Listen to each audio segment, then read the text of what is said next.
Right, we're back.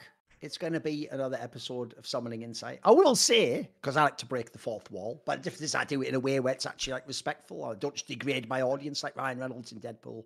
So what I would say is this. I do actually tell Monty, to be fair, that I actually do think, because if you know how my shows run, I just keep trying to book them every week, basically, as long as the guests are available, as long as the co-hosts available. I would personally do shows every single week. The difference is, though, other people don't always want to do that. Because the thing is, to me, what you do is this, Monty. I actually think the obvious thing you do is you just tie in the historical stuff. Like, what you do is, like, after this MSI, what you could have done is done an episode of what was the best international tournament ever in League. So you could do it like that, you know, or do some that sort of an angle. So I do hope in future we will do that. But whatever, for now, we pretended like we're Euphoria / The Dive and just had a week off, didn't we? So it's all good. Well, we probably are going to do 48 episodes. Away, to be fair, he had to travel. He's gone back to Korea.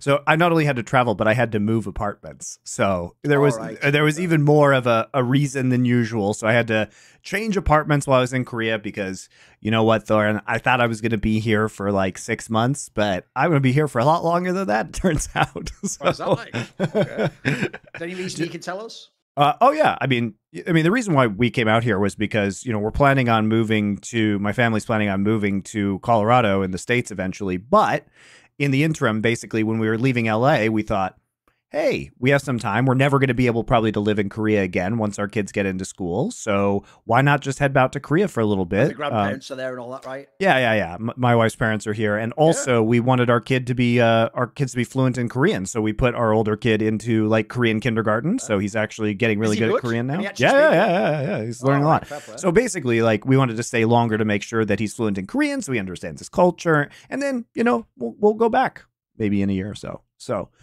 we had my volume super low, by the way. Oh, I will turn your volume up. Compared to yours, apparently. We'll see. Yeah. We got it. There we go. Should be better now. Okay.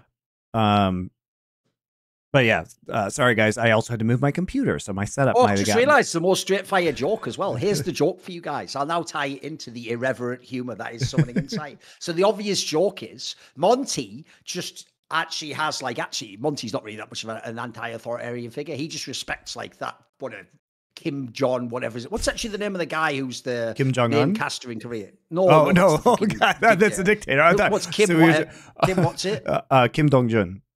Donjun, that's it, right? So the guy who's the main, the guy who basically comes out at the beginning of every LCK thing, goes like, oh, then gets everyone super hyped up, right? The joke is, I always roast Monty because obviously he doesn't know what that guy's actually saying. Well, he might know what he's saying at the intro thing, but he doesn't know what he's casting because he's speaking so fast. The joke is, Monty's kid actually will understand Korean, and just to hurt Monty's feelings, if you're ever watch this episode back, to hurt your dad's feelings, just tell him that Kim Jong-un, Don Jun is way better at casting than he was. There you go. Because you'll actually understand the language. You could say if it's true or not. That's the evil shit your kid will say if you want to. In fact, I've just realised, you haven't even thought this through. If your kid ever rebels, he's just going to tell you some shit like Freak was better at analysing League or something, isn't he? That's how he's going to hurt your feelings, Monty, you know. I had to go like some weird route to hurt my parents' feelings, you know, saying some shit about them being a boomers. So, like, they're just going to get you with like really specific shit, you know. Well, I think, Thorin, the thing about that is that they're just going to call me a boomer for even playing League in the first place. Probably. Because, you know, like I said on I said on Power Spike, you know, I've been doing some work in the high school scene in America. And so I've been going. I went to when I was in Colorado. League, right? Literally, Thorin, you'll love this. Yeah. Most high schools can't even get enough kids together into a team to play League of Legends anymore. Fucking hell. So it's completely what a wasted opportunity. They had like 10 plus years to get it done. I feel like as well, for real, if you'd have done it, like, I don't even think it's that long ago, like the ship sailed. I feel like you could still, even 4 or 5 years ago, have gotten like a pretty good groundswell if you'd have gone hard, you know. Well, I think what the problem with exclusivity to Play Versus, and spoilers, guys, I'm doing some work for Play Versus, but they changed their management. And then they would charge schools for using it. So basically a lot of schools wouldn't pay, so then they wouldn't use Play Versus, but they couldn't play League of Legends unless they were on Play Versus. So I think Riot kind of screwed themselves in that one by giving exclusivity over to Play Versus. And by the way, they invested in Play Versus. So they invested in Play Versus, gave it exclusivity, and then ruined the high school experience. Very good. But Play Versus is a lot better now, guys. They don't charge high schools anything. You know, high schools famously not having a lot of money, especially to pay thousands of dollars a year to a company to run esports tournaments. Now it's free, so it's a lot better.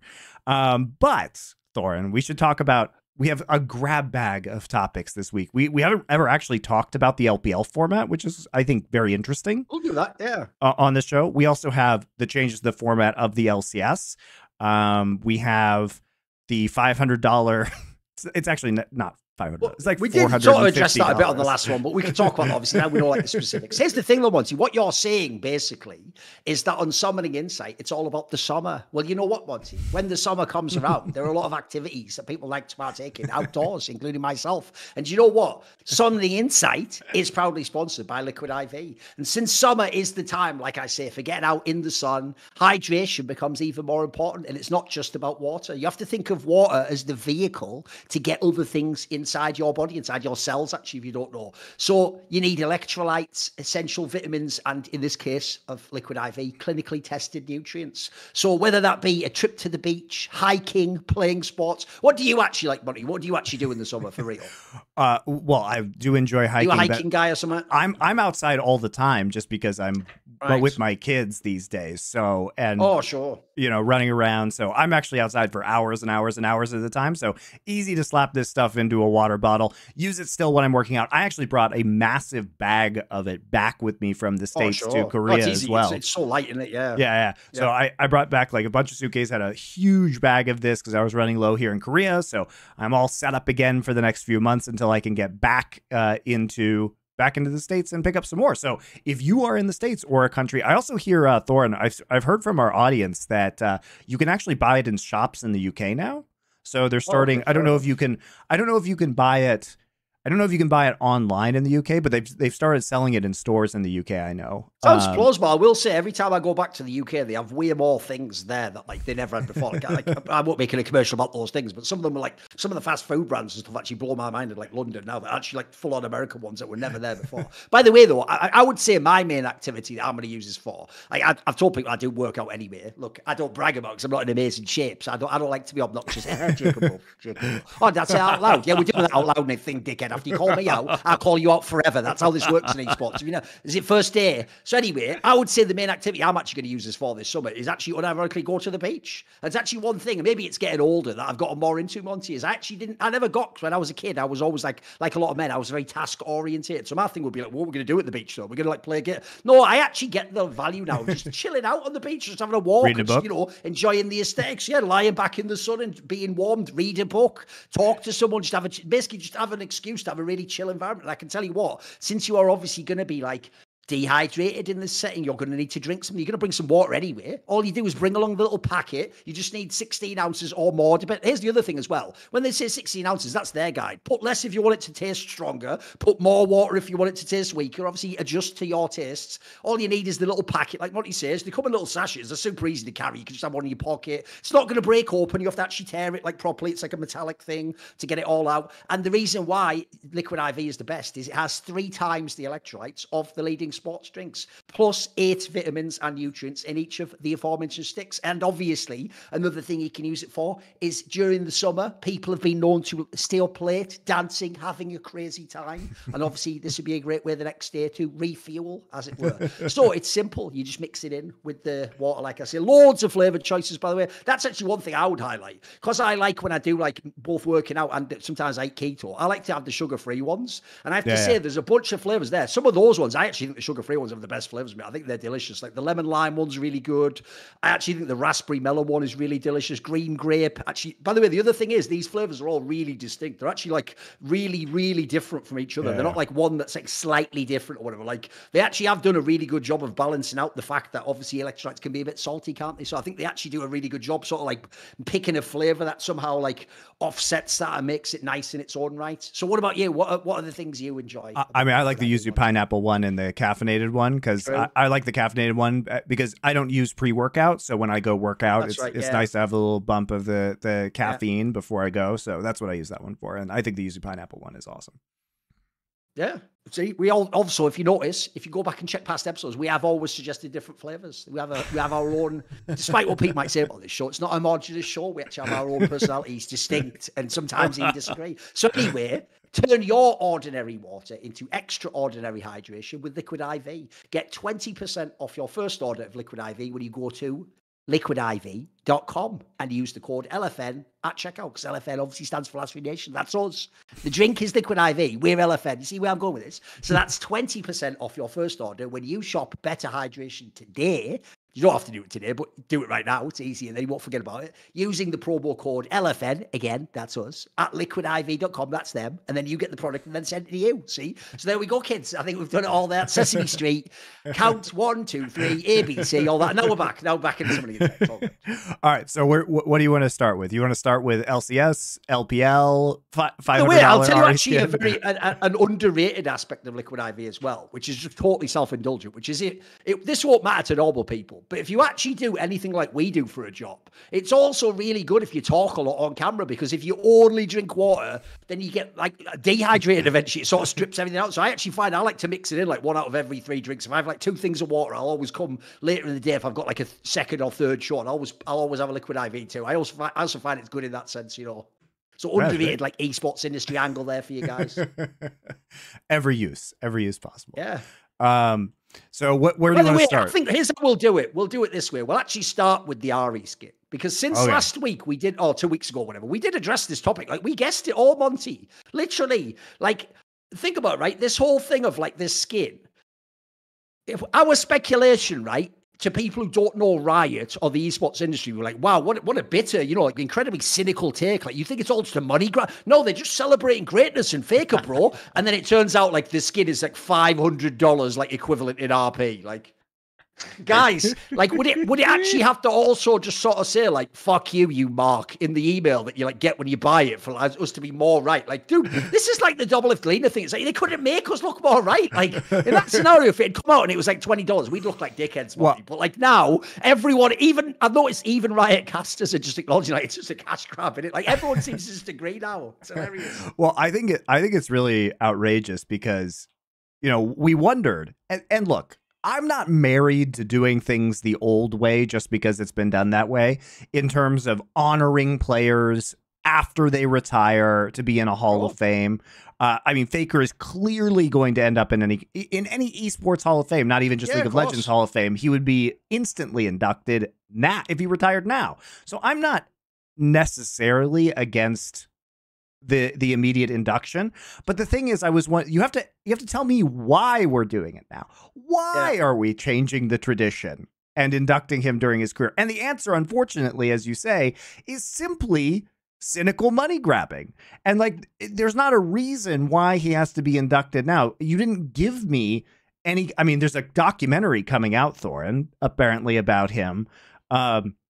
Which might be good, but of course we could have done that when he retired as well. I mean, I'm excited to see some of his, you know, former teammates and like Kuro, his great rival during like 2015, 2016, talking to him. Like, it looks really good.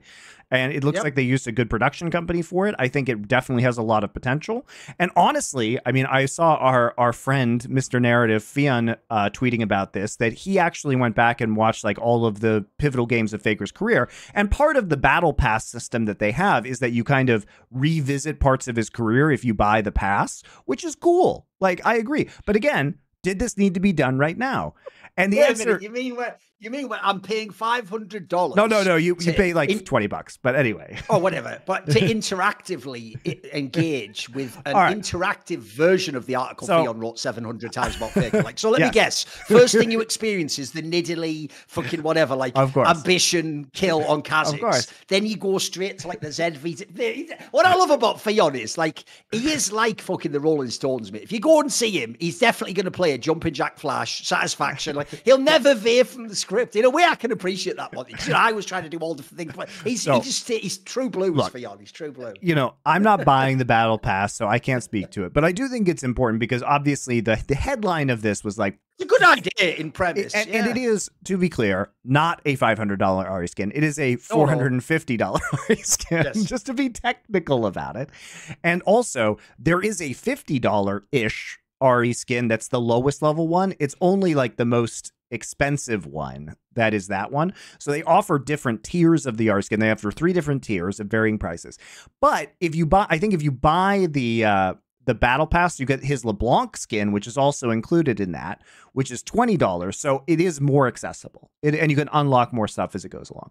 So I just want to be clear because I do think that rightfully so, the outrageously priced skin grabbed a lot of headlines. But there is a more reasonable option that is more interactive with Fakers and in my opinion, celebratory of his career. That is at a normal human price point.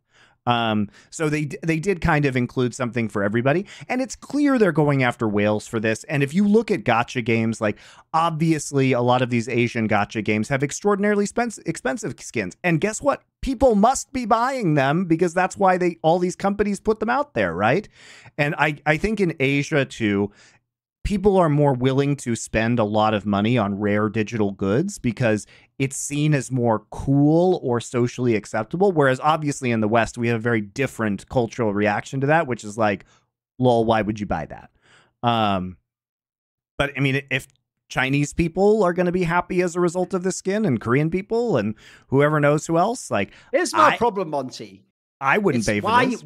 Why you have to gaslight me about the Hall of Legends part? Like, why can't you just make a skin that costs whatever and Faker gets a cut, make a thing that celebrates his career? This is all great ideas, by the way. My problem is, because it's all tied together, though, I notice a lot of other people in the industry, Monty, start to make this point. I don't think they probably saw me on Side Select make it. They just independently arrived by parallel thinking at the same thought. I saw people like, I think maybe like Grabs or Peter Don or someone said something similar. Because the immediate concern I have about the fact that you're only doing it for Faker, so one person at the moment, even though, by the way, the backlog for a Hall of Fame, guys, would be like 100 names deep. Like, we've had like 10 plus years of it, like, every region in the world. So the backlog that we need to get through is massive. So the idea we're doing one at a time, and we're doing Faker now, and because this is why, Monty, the fact that they're doing it cynically while he's playing and then putting a massively priced set of stuff for whales is why I'm concerned, because that is almost the opposite of the incentive structure that you would have for a Hall of Fame. A Hall of Fame is supposed to be honoring the greatness in the game and the past, right? But they're trying to make it incredibly topical now to make loads of money. So here's the first obvious problem I have. Even though I actually do think also you should put people in order. Like, Faker didn't even play League of Legends until 2013. So to me, the first names in your Hall of Legends for League of Legends, Monty, would literally be these names. It would be like Expeke. He was literally the Season 1 champion, guys, and then did all those other great things. It would be like Mad Life. That'd be the first Korean name, by the way. Mad Life, easily. What are you talking about? He was probably the first true icon of the global game. Even if you want another Korean, Ambition, there's an obvious one for you. Chuck that one in. If you want later people, there's obviously a load of them, Deft, etc., but they're obviously in Faker's era, you know. So you put these names, but the problem is, Monty, no one's going to put any of those three names I just said there, because you're not going to make thousands and millions of dollars off them. You can't make a $500 skin for Mad Life and get us all to buy it. So you see the flaw. And then also, as well as that aspect, the other thing I'm concerned about is if you're going one at a time like this, like, I'll just say it straight up, I don't believe it's a real thing. I don't believe there is a Hall of Legends, Monty. I think Hall of Legends will just be an incredibly small thing where, like, 1 year from now, maybe then they do Deft because he's still active or something. You know what I mean? Like, I think they'll just do it like really slowly, and it'll just be an excuse. Like, here's my problem, essentially. I don't believe it's a Hall of Legends which happens to have a really cool, expensive package attached. I think it's the other way around. I think this is an excuse to do this fucking package, etc., and to sell it. But you're dressing it up as what I care about, like celebrate history. But I just don't think you're going to do it. Like, those names I just said, I don't think they're ever going to be in Hall of Fame. I don't think, by the way, Doublelift can ever get him one of these. Like, he'd be considered irrelevant to Riot, you know. Well, I mean, he should be irrelevant if at the rates that they're putting people in, because they've said now that they're doing one of these a year, and like, he will never get in based off of that. I mean, the obvious next, and it's the thing too, Thorin, is it's not really about celebrating people's careers, because Faker is the obvious one, but the question is, where do you go for number two? And the answer is, it's obviously going to be Uzi. Does Uzi deserve? Oh, just because the Chinese angle as well, mate. Of course, it's just going to be of course. Reasons, yeah. So it just becomes a cynical cash grab, and it's not actually about doing things in the proper order. It's not about celebrating the top players. And to be clear, guys, Uzi absolutely should be in a League of Legends Hall of Fame. That's not the question. The question is he the second person that should go in? And the answer is probably not. Honestly. And you notice, as you inferred, the real reason you're picking him second is because, one, he's Chinese, and two, he's also insanely famous. He might make loads of money. That can't be, like, you can't actually have a Hall of Fame where you sit down like, hey, Monty, should we put this guy from the 60s? 60s, who gives a shit about him? We're not making any money off him now. Like, Put it here's the analogy now. for you guys. The analogy would be like, I'm going to make a ridiculous one just to be stupid, but this would be like if you just make that Caitlin Clark girl everyone's going on about who just joined the WNBA. Well, logically, you'd make fucking loads of money right now. You did something celebrating like a shirt. Yeah. But what's the point in putting like, you know, some old like fucking Candice Parker from like 10, 15 years ago, who at the time was like the best player? No one would give a shit now, would they? Well, the point there is that's okay if your thing is just let's make some money off a player. But if your thing was let's celebrate the WNBA, you're going to have a pretty fucked up, skewed history, aren't you, if you're ignoring all the great players because they can't make you any Skrilla today? Because, by the way, like I said, that's why I say you can disconnect it. I'm totally fine with... I'm not anti-capitalist, right? Can make all the money they want. If anything, that also irritates me, Monty. I fucking despise when people like Riot just turn around and use the arguments that we used against them. So Riot is now going to wait until 2024 and then tell us, Monty, hey, why can't we make skins where, like, pros get a shirt? It's like... You're telling me that, motherfucker. I was telling you that the whole time. Like, I actually don't understand for real why in actually 2013 Mad Life didn't have a Blitzcrank skin that we all... By the way, Monty, you think we all wouldn't have bought the Mad Life Blitzcrank skin, the Matter Thresh skin, the fucking Flame, like, I don't know, Diana skin, or whatever, or Kennen skin, or whatever. We would all have bought this shit if it was out at the time. If that was, like, the popping shit for the best player in the world at the time, everyone would have that skin. It would be, like, the ultimate collectible. So I'm not against that. Do all the capitalism shit you want. I just don't get why we have to wait 15 years and then do it through some like fake, like cool way, like pretend that we're doing what I want, like an actual Hall of Fame. Like, we're not really doing that, are we, guys? Come on. Yeah, and also it's clearly part, and there's, again, I don't have an issue with this. It's just the cynical way it's rolled out, Thor. And this is clearly in conjunction with a deliverable for Mercedes-Benz, which is that they're giving Faker this Mercedes. Like, I think they're going to slap Mercedes logos all over the documentary. You know, this was clearly something that they sold to Mercedes as being part of the hilarious thing about that, by the way. This is the one thing I've never brought it up because I'm not mean, but on this show, it's not like they're going to hear anyway, so don't worry. Right? I've always thought the car sponsorship part, even though cars, by the way, are a brilliant, obviously, thing. Everyone needs them in society. They're a luxury brand. Like, people want them, but you attach them with things cool. It's got all the reasons to put them in esports. But I'm just going to say this, guys. You know, like they have Mercedes with Faker. They obviously had Kia famously with Damwon. I will just say, you have picked the only group of adult males in the world that don't drive cars, you idiots. Like, they're the only people that their whole life they've been on a shuttle back and forth from their thing. They don't even drive cars. Like, no one from Damwon drives a car. Referring to. You know, yeah, Faker. The joke is Faker's probably never driven a car, if I had to guess. Like, so even though I agree, it's fine for the global audience. It's a great spot. It is. You have ironically picked the only people. Like, remember, every other sports star has a car. That's actually like, so true. You pick the only people in the world who don't drive cars. Like, I would be shocked. Because remember, they're always just coming from the office. Remember, Faker's from Seoul. I would be shocked if he had a driver's license. Why would he?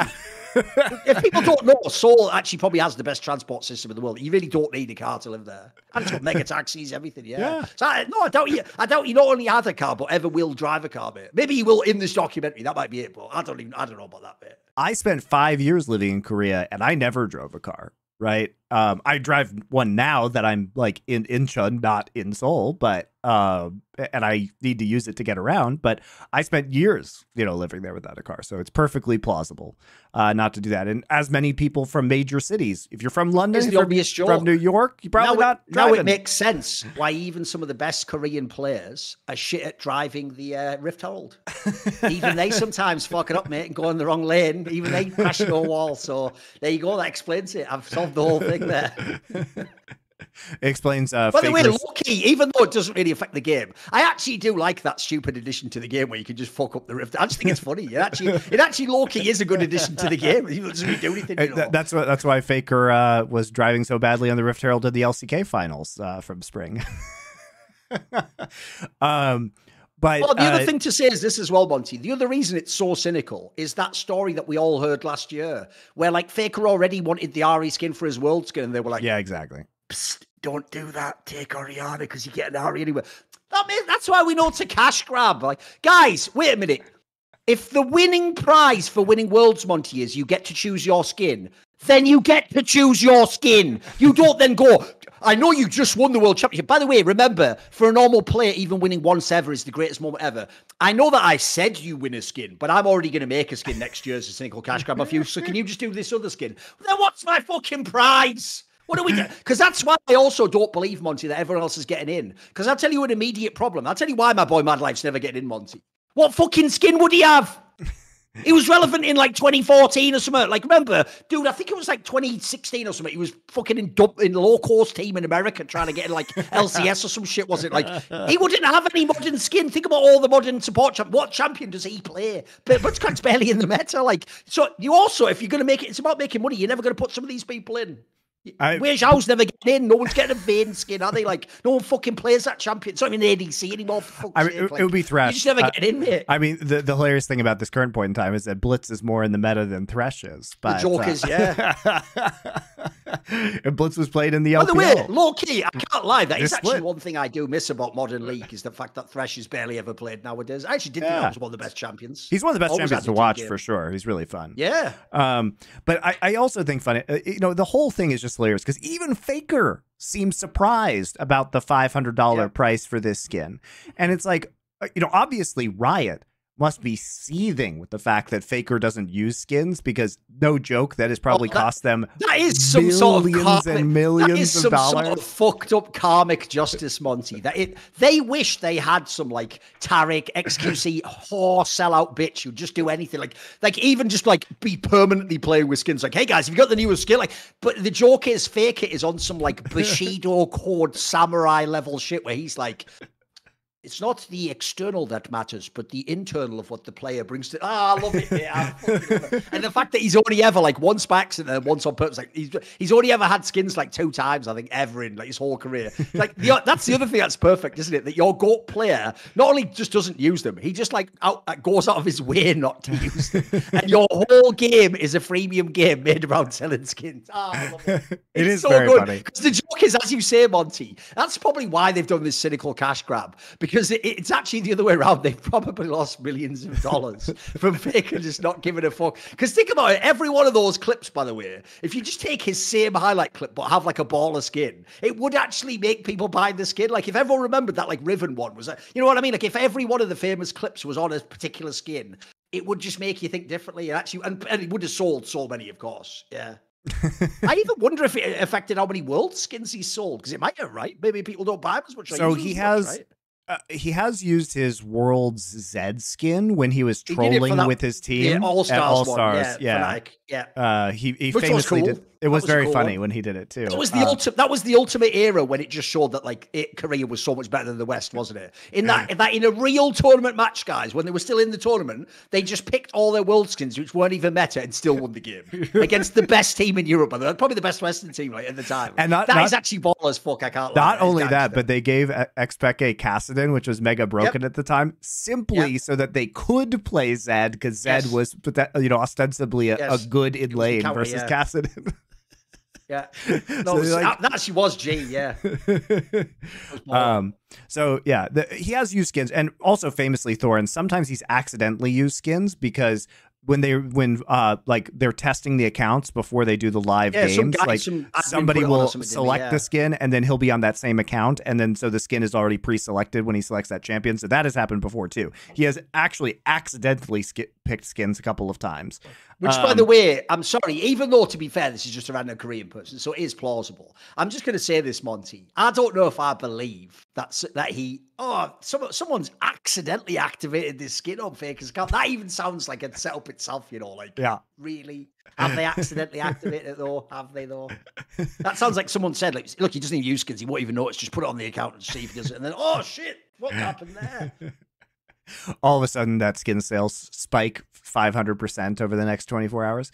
Well, anyway, further about this, Thorin, like they clearly didn't tell Faker the price point of these skins because he was surprised by it, which does seem like, to your point earlier about how he doesn't use skins, and he wanted the Ahri skin for his world skin, which would have been a more reasonably priced skin.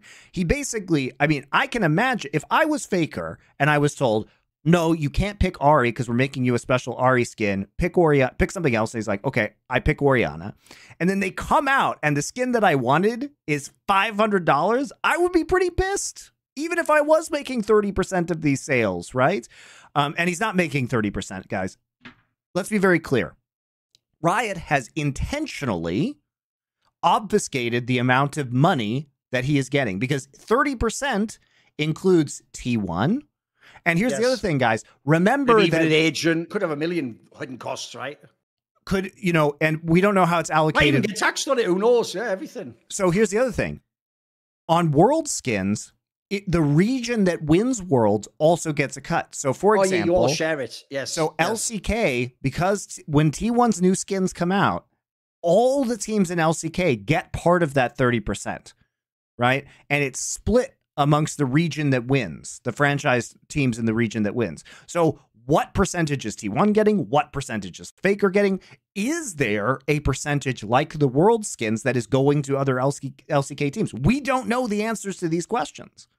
And Riot doesn't want to say, which I think is highly suspicious. But this is another example of, like, Riot is prioritizing all this other stuff, Thorin, but they're dropping the ball on actually monetizing for the teams. Remember, they promised the teams digital goods that would be sold through the streaming platform that they were developing. Then they killed the streaming platform and never said anything publicly about it. And by the way, I can tell you guys, also never said anything privately to the teams. They never even addressed it with the teams that are their franchise partners. They never said, hey guys, you know that streaming platform I promised you? Well, that's not happening anymore. Instead, we get more vague promises about digital goods at some point in the future that have never, ever, ever, ever fucking manifested. And instead, what we get is a Faker skin where we don't even know if that is going to other LCK teams. And also, let's be clear, T1's going to get a ton of money from the World Skins anyway. Why are we making T1 so rich? You know what I mean? Like, why do you have to win Worlds to get digital goods in game? By the way, I definitely agree that if this is literally to celebrate Faker, 100% of his cut should only be his cut, Monty. That's just obvious. Like, I'm being serious. Why should T1 get a cut of Faker's legendary skin? They already earned whatever spot. Look, they didn't, because obviously we lose money. But in theory, they already made all that revenue off Faker. They won all the championships with Faker. As you said, they're already getting a cut of the world skins. Like, why would they get a cut of his personal skin as well? Like, because I'm with you. The actual best way, if this was really about like celebrating Faker, would be if in the article you could explain that he is going to make millions of dollars. By the way, that would also even be cool. Imagine if like you did this for real and there actually was a way. Like, again, I don't know how you could get the old legends, but that would actually be a cool. You know, I've always thought that is a real thing I do want in esports. I don't know if you know this, but there's one sport, I forget if it's the NFL, there's one of the American sports I know where they do have like a little fund for the like legendary players that comes out of like, I think it's like a tiny percent of like the current player's salary, or like maybe I think like it's the NFL. Yeah, there's one of them where they do it as like, I can't remember if it's to cover like, you know, like health costs or something like that, or if it's actually just like a little, like, it's something like that, isn't it? Because I've always thought in esports, the reason why it would be even cooler in esports if we had that is because one, an esports career is so short, and two, we've scaled up so much. Like I was thinking about this the other day. So in CSGO, right, and CS2 rather, like G2 just won this IEM Dallas tournament, right? And their coach is Taz, that legendary Virtus Pro player, right? But what people don't realize is, so ESL flexed that because this is the 100th IEM tournament, where he actually is a player, Monty, won the first IEM. He won the first IEM that was in 2007, right? That was in like Hanover or some shit, right? Well, here's the part that people don't realize about that. Even though when he won that first tournament, he was in like arguably the best team in the world, he will have been making like $500 a month salary. Like the joke is now as a coach of a team winning in the 100th one, he probably makes, no joke, 40 times that salary. Like he's on insanely. So what I want is I actually would like things that were sort of like pay the old legends. Like imagine if, like I said, you could have a Blitzcrank skin, but you knew that Madlife got all the money. Dude, that would be sick. If Madlife, like all these years after his career, got like fucking 400K or something, like a little, almost like a fucking retirement gift. That would be baller. I think that would actually be really cool for the sport. Yeah. I want all the old legends to get their sort of pay in the end, you know, because they built what we got now. They deserve a little cut. They deserve a kickback, you know. I want the teams to have digital goods. Like, sure. I want the teams to be solvent. Like the teams continue just to get absolutely shit on in this ecosystem because there are no media rights deals, which they were promised. There are no digital goods in League of Legends, which they were promised and then which got revoked. They're constantly told, oh, we're making this streaming platform and that's going to help us sell these digital goods. No, canceled. Don't even say anything to the teams. Like, you know, Riot is very like one-sided and abusive towards these teams because they got them on the hook. And the thing is, nobody is going to bail on this ecosystem. And so they just know they can just perpetuate this until the end of time. You know, one thing I want to know, I really don't get it. Even though it wouldn't look that great in game, The obvious thing to me for real, I mean, look, it works better in Counter-Strike, but you could still do it in League, is why are there not skins that actually incorporate the logos of the teams in the skin? Like, why can't I not buy like a skin that's like T1 Oriana? You know what I mean? Like, why can't I not buy that? Like, it's got like some cool design, or it's like a trainer up the side, it says the T1 logo. That would be baller. You know, someone made a point, by the way, in the chat that I actually think is relevant. It's one of the rare times ever the chat will get to contribute, Monty, which is, you know, the other reason why the team are getting the money doesn't make any sense. Because that's easy with T1, because he was there the whole time. What do you do for Uzi, for example? Which org gets the money? Yeah, I mean, that's the thing. It'll just be the current org, won't it? So if he signs with like fucking EDG again, they get all the money, even though he was on RNG the whole. No, you know what I mean? Like, they said very vaguely. They said very vaguely, I believe, that it would be split between all of the teams. But like, so it's like RNG would probably, maybe it's like how many years that player spent with the team that it gets cut. You know, the cuts get. But I mean, obviously, it gets really messy. It's easy for Faker because he was just on T1 his whole fucking career. Exactly. But it's really hard. Like, what happens if Deft gets in? Deft's been on every fucking team. Right? You know, if the region is getting cuts, then you get the problem of how much does the LPL get versus the LCK, right? It's obviously a really messy problem. But, you know, look, the other thing that makes me sad about this whole thing is like part of the $500 cost is clearly, and the, you know, even the baseline Ahri skin, which is like $50, is clearly because the thing that Riot and the math that they're doing, by the way, guys, the reason why they don't make these digital goods is because in Riot's mind, and I'm not saying this is a bad decision, this is a good business decision from Riot, it's just shitty for the teams, is that they could either make 100% of a skin money, or they could make 70%. And the thing is, with these skins, it's not just the 100%, you know, versus 70%, because they're paying for this really shiny documentary. That documentary probably cost $1 million or more to make, guys. Flying all those people around, doing all those interviews, editing it, all of the production value, lighting, everything that went into it. The narrative design, you know, making the battle pass, paying Fionn to like watch all the Faker's games and then set up the narrative.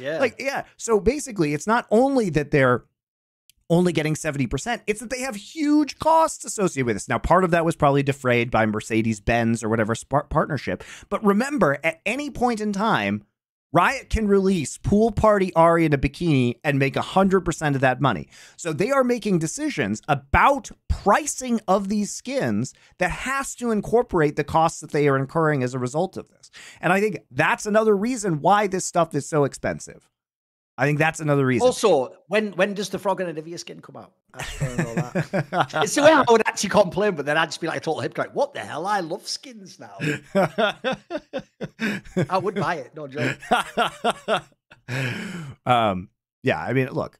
So I think there are a lot of issues with this, but I think the main one is just the point you reached earlier, Thorin, which is it just feels bad. Like, it just feels cynical. And like, this isn't how... Why is that like the nuclear option? Like, if they ever like are about to go out of business, like, release the pool party skins. Like, I know, it's so funny. What is this at all? That's like a comedy. That's like actually Austin Powers, like, release the nukes or whatever. Like, it's ridiculous, mate. Ridiculous. I love it. I mean, you guys are to blame, fans, because you want Bikini Fox Girl for whatever reason. Like, come on, dude. You know what? Oh, dude, you know what I've just realized now? Oh, my God. This is where I'm at. You know, the one thing, Monty, this might sound weird, but this is a philosophical point. I actually do believe, in general, one of the good things is that, I know this will sound weird, but I think actually a lot of people who are evil or, like, twisted, they don't tend to be, I know this will sound weird, but they don't tend to actually be that intelligent and creative about how they're evil. They tend to be kind of a bit blunt and a bit brute force about how they're evil. I don't know if it's like that sort of fucking Tolkien angle of, you know, like only good can create and then evil just has to like warp that into whatever it does. But I will say this, you know what I've realized would have actually been, and they're going to hear this now and be so mad they didn't think of this idea. Do you know what would have been the most cynical but genius idea Riot could have done? When they got that announcement that they were getting the $100 million fine, you just release literally a super sexy, like fucking pool party line, but you say it's to support women, and that 10% of it, you make it some shitter amount, like only 10%. So what you do is you take 90% and just pay off all your fine with it, and then you make money off the women. You just say it's to support women and goes to like women's charities or something. That would, because what's genius is that would work. The sad thing is it would work, Monty. I'm actually so glad they never thought of that, because that would have been like the ultimate way to not even have the fine, isn't it? Like that, they wish they thought of that idea. idea, mate. They wish they thought that idea. By the way, I'll just give you a free one right now, right? There's an obvious one you can do right now. You can do a super gay skin for this month and then give all the money to like LGBTQ charities. And then the joke is we'll all pretend you're partner with the Saudis, even though you've just obviously fucking gone all deep on that, haven't you? We'll just get to that later. It's all good. Oh yeah. I mean, look, we can get to that right now because we're back, guys. It's you can June. You can have like a fucking vein skin. Oh, that Vane's a woman, actually. It needs to be like fucking Draven and assless chaps or something like that, you know. Yeah, there you go. Go for it. Let's fucking go for it, I guess, right? I mean, look, they already made their announcement about Pride for Riot. Wow, by the way, guys, literally the first week of July, the first week after Pride Month, their League of Legends is in Saudi Arabia. That's the thing I can't handle, is that it actually does literally, like a meme, the pride comes before the fall. I can't handle, I actually can't. And by the way, shout out Richard Lewis, if you know what he's doing, that's also hilarious, that scheme. But it also does that. It's like they've actually set it up like that, isn't it? It's so ridiculous. I think we'll probably, by the way, guys, we'll probably have a Four Horsemen on this topic soon, just because like it's so terrible. And we need to prime you guys for the mass hypocrisy. By the way, let's just address this now for the hilarity of it. Because, mate, I actually think that tweet the other day, even though, by the way, the way it was phrased wasn't like super inflammatory, it might be the most entitled tweet in the history of the esports industry. Because a woman who works for Team Liquid, right, it has layers to it, so I'll set it up.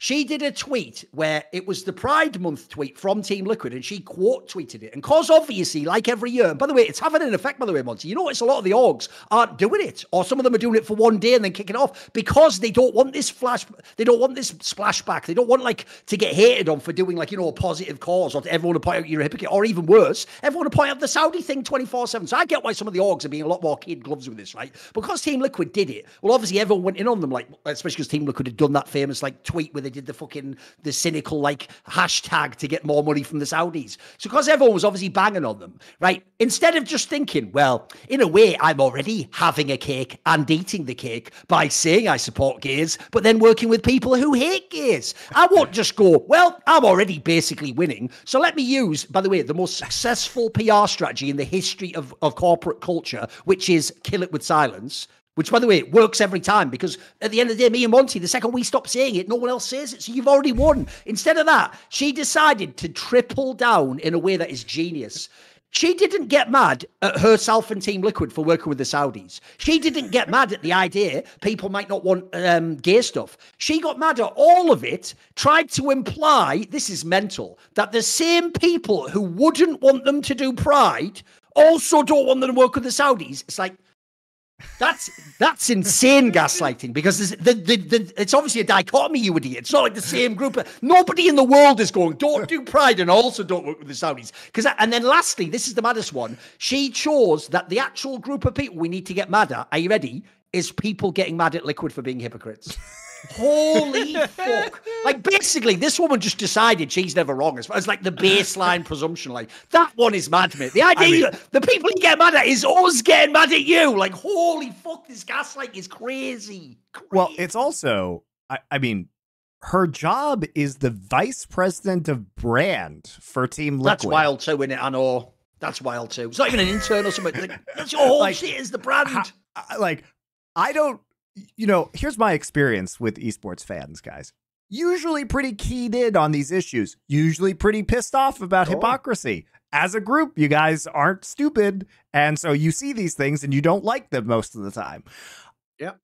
I don't know how she could have a grasp on the Team Liquid brand or esports and make that tweet. Shout out to the random comment in the chat. I will just say this, even though it was phrased in a not a very tactful way, this was actually a bagger, where the guy said they are supporting LGBTQ causes by sucking Saudi dick. Like, you know what? Fair play. Every now and then, you got to give the little people a bit of shine. That's pretty good. By the way, Richard would appreciate that. That's pretty good. That's well crafted. Okay, fair play. I'll give you that one. I see you. That's good. That's a good one. Okay.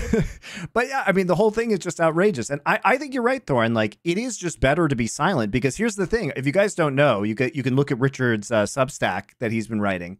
Yes. But he actually went out and he contacted every sponsor of every team, like 30 teams. Oh, it's mad obnoxious. Yeah, it is. So he like emailed every sponsor of every team that is a partner of the Esports World Cup, just to try and get comments from them or see if they would do anything. So, Thorin, I actually think he scared the rest of the teams to just not saying anything, because he didn't want, they didn't want to get into a social media firestorm where everybody tagged their sponsors. You know, the thing that cracked me up though, Monty, there's like a second layer that people are going to miss, which is that Richard has, like me, tried to like change his relationship with social media, and, you know, what battles does he get into? And, you know, do you, like, for example, if some little shitter that's nobody snipes at you, do you fire back? Do you say nothing? Do you try and be the bigger man? He's been struggling with that like I have. But you notice, it was only a few months ago, Monty, when he did the CS2 major, that he sort of made it like he'd had this epiphany, and he had like a born again moment, and he wasn't going to be toxic anymore.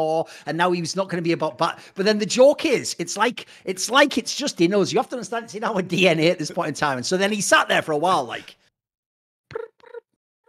oh, it's all sort of quiet on the Western Front, isn't it? And then out of nowhere, he just came out like, in June, I will be getting every tweet about there's just something in me and Richard Monty at this point that just like, we're like those people who, like, you know, the people who come home from war and they're traumatized because we're the guys who come home and we're traumatized because we can never get that feeling again. You know what I mean? Like, we need like to be in a war. We need to just be in a battle, because in that scenario, he is that like meme of like, I want problems. Oh, where's like, he just found a war to have. Like, there wasn't any left, and he just found a new warfare player. Like, I'm the same, Monty. Like, I know that, like, even if I say like, oh, I'm just going to ignore that shit, then I'm just like, then in my brain, you know, you have the idle thoughts, just starts thinking, I should really make that video wrecking Slasher. I never did. So yeah, somehow we're always going to have this venting approach, I think, where it's just always going to be who we are. I've just accepted it now. I've accepted it. I think it's very entertaining.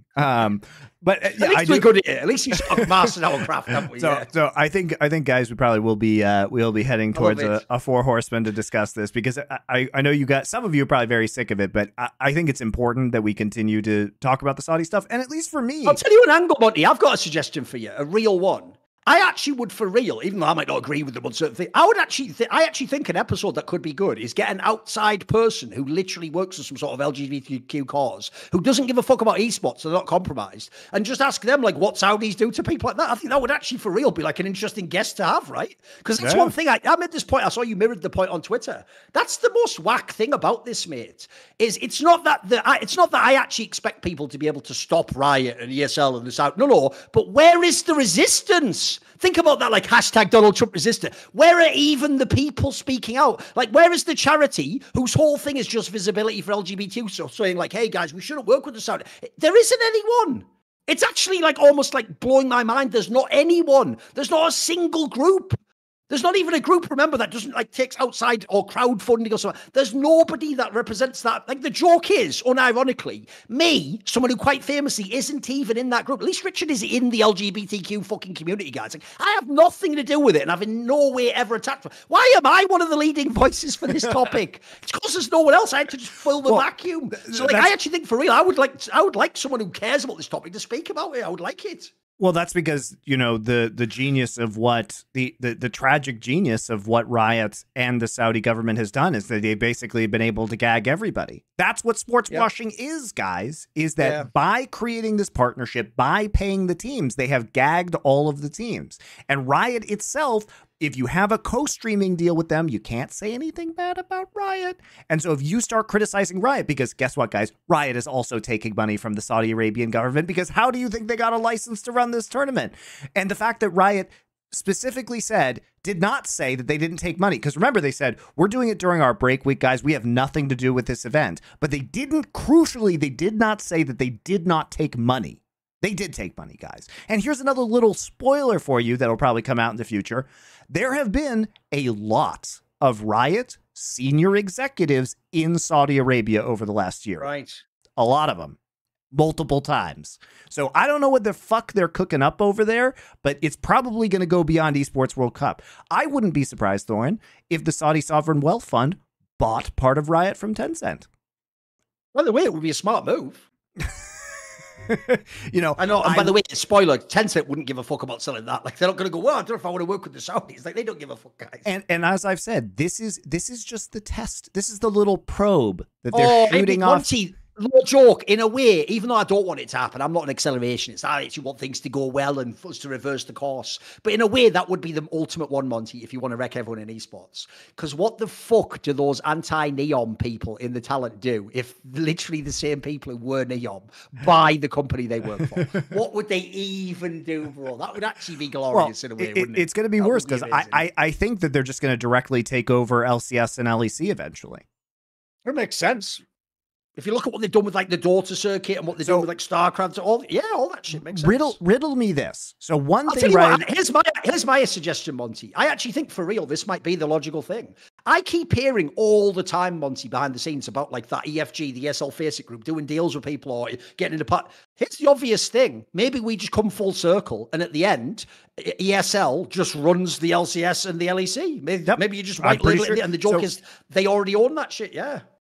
I will say this, even if it doesn't happen. So I think, and I've said this before, in a year or two, I would be shocked if MSI was not in Riyadh because it was already in Brazil. They've already set a precedent. It doesn't have to be in a major region. Esports World Cup is the test probe to see if this works, guys, to see how mad you get. MSI, to see how mad you get.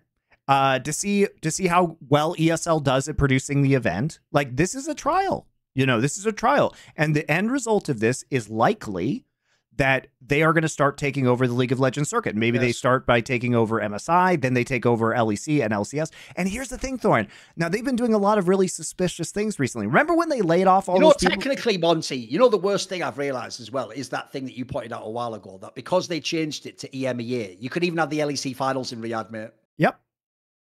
So you actually could. Here's the other thing. Here's the other thing. Part of all of those LCS and LEC layoffs was because they have been changing the locations of the people who have been running LCS and LEC. And by that, I mean, they have been hiring an outside production company to then hire people to run it out of Seattle and out of Dublin. Okay. So now the LEC control room is mostly in Dublin at Riot Striker facility, and that is crewed very crucially no longer by Riot employees, but by a third-party production company that hires those employees. Right. So what this means, guys, is that at any point in time, they could yoink that contract, and guess who gets it? ESL. ESL gets it. ESL employees go to Dublin, or they run it out of Cologne. Right? They run it out of their facilities, or they run it out of Katowice. They've got stuff there too.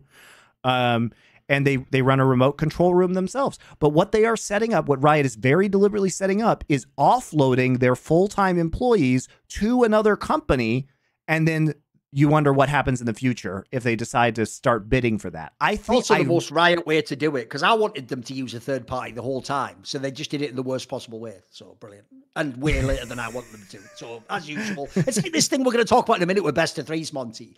Right? This is why I'm so bored of esports, because I want best of threes. So in theory, when you announce best of threes, I should celebrate, right? But all I can think of is the gaslighting I've had from everyone else in the LCS fucking environment about they hate best of threes, and then them doing that thing again. Like, what the hell? Now I think they are great. Oh, why are you all like this? Can't we just fucking do it right the first time? Why do I have to be proven right, but 10 years too late? Why? Yeah. All right. Well, Thorin, before we get to LCS, which will be our next topic of conversation, we do have a new sponsor this week. This episode of Summoning Insight is brought to you by BetterHelp. As you guys may have heard previously, BetterHelp is a company that offers therapy. So basically, guys, if you sign up with them, give them a call, you can talk to therapists. It can be helpful for you, potentially, kind of anything in your life that you're working to kind of make better. Sometimes it can help to talk it out with a trained therapist. It's helpful for learning positive coping skills, setting boundaries, empowering you to be the best version of yourself.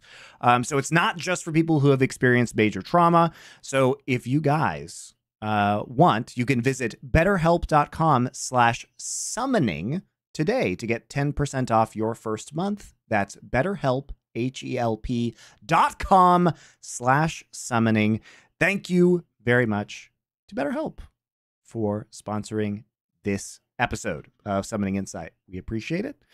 And again, BetterHelp.com/summoning on your screen right now. All right. So let us talk about LCS and the changes that are coming in, because there were a lot of them in an announcement. And by the way, I do want to credit Mark Z. It is a million times better to have this guy in front of a camera properly messaging this stuff. Even if I have criticized him in the past, even if I don't agree with him, this is way better than it was previously. So there you go.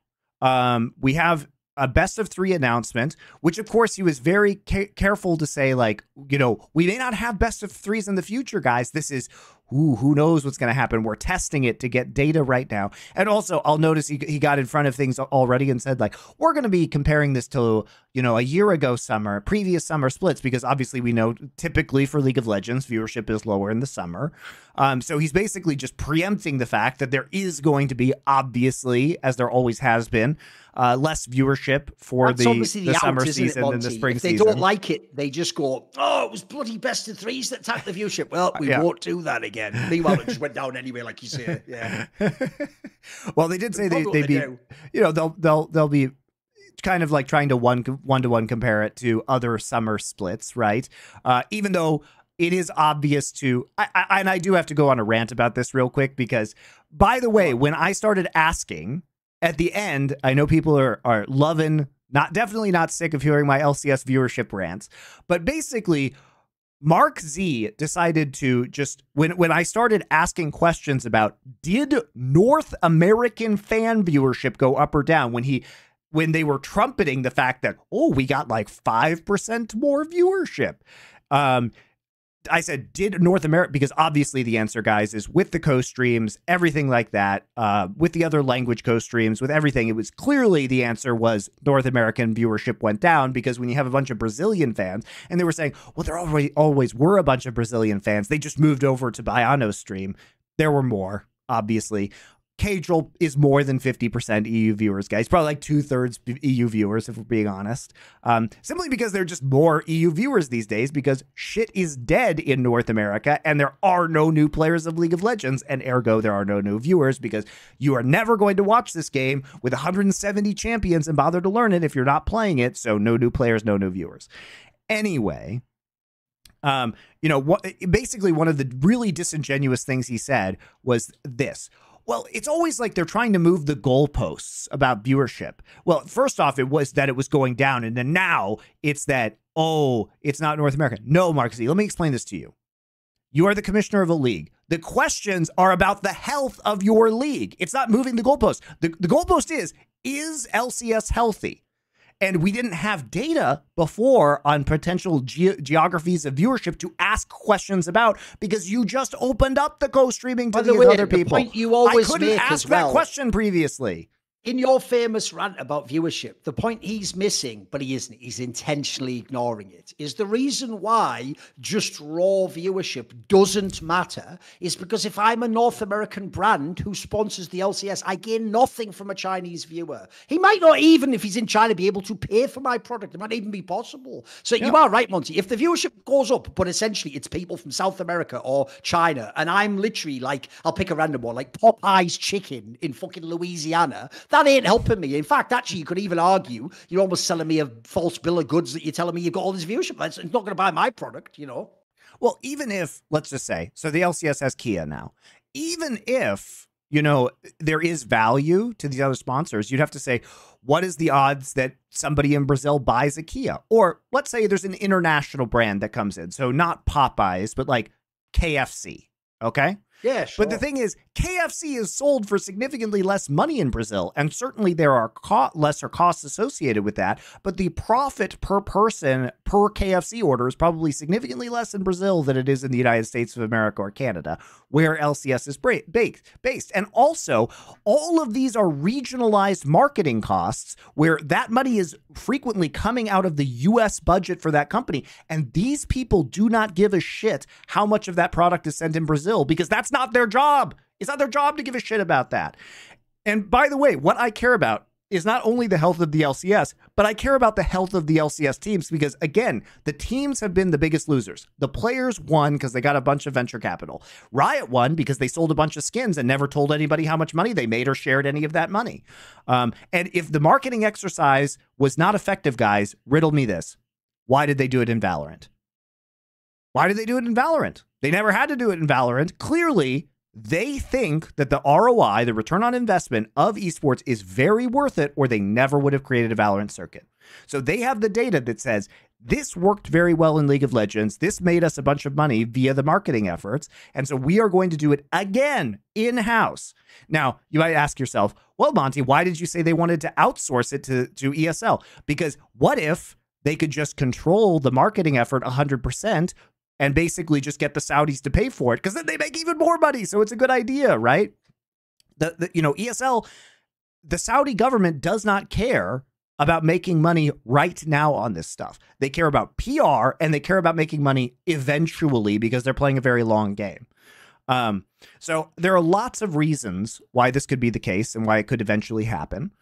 It consolidates a lot of control over the esports. I mean, they already own Counter-Strike, basically. Like, Blast is, like, sitting there, and I guess, like, PGL is kind of there doing some majors, but for the most part, they already control the entire Counter-Strike circuit.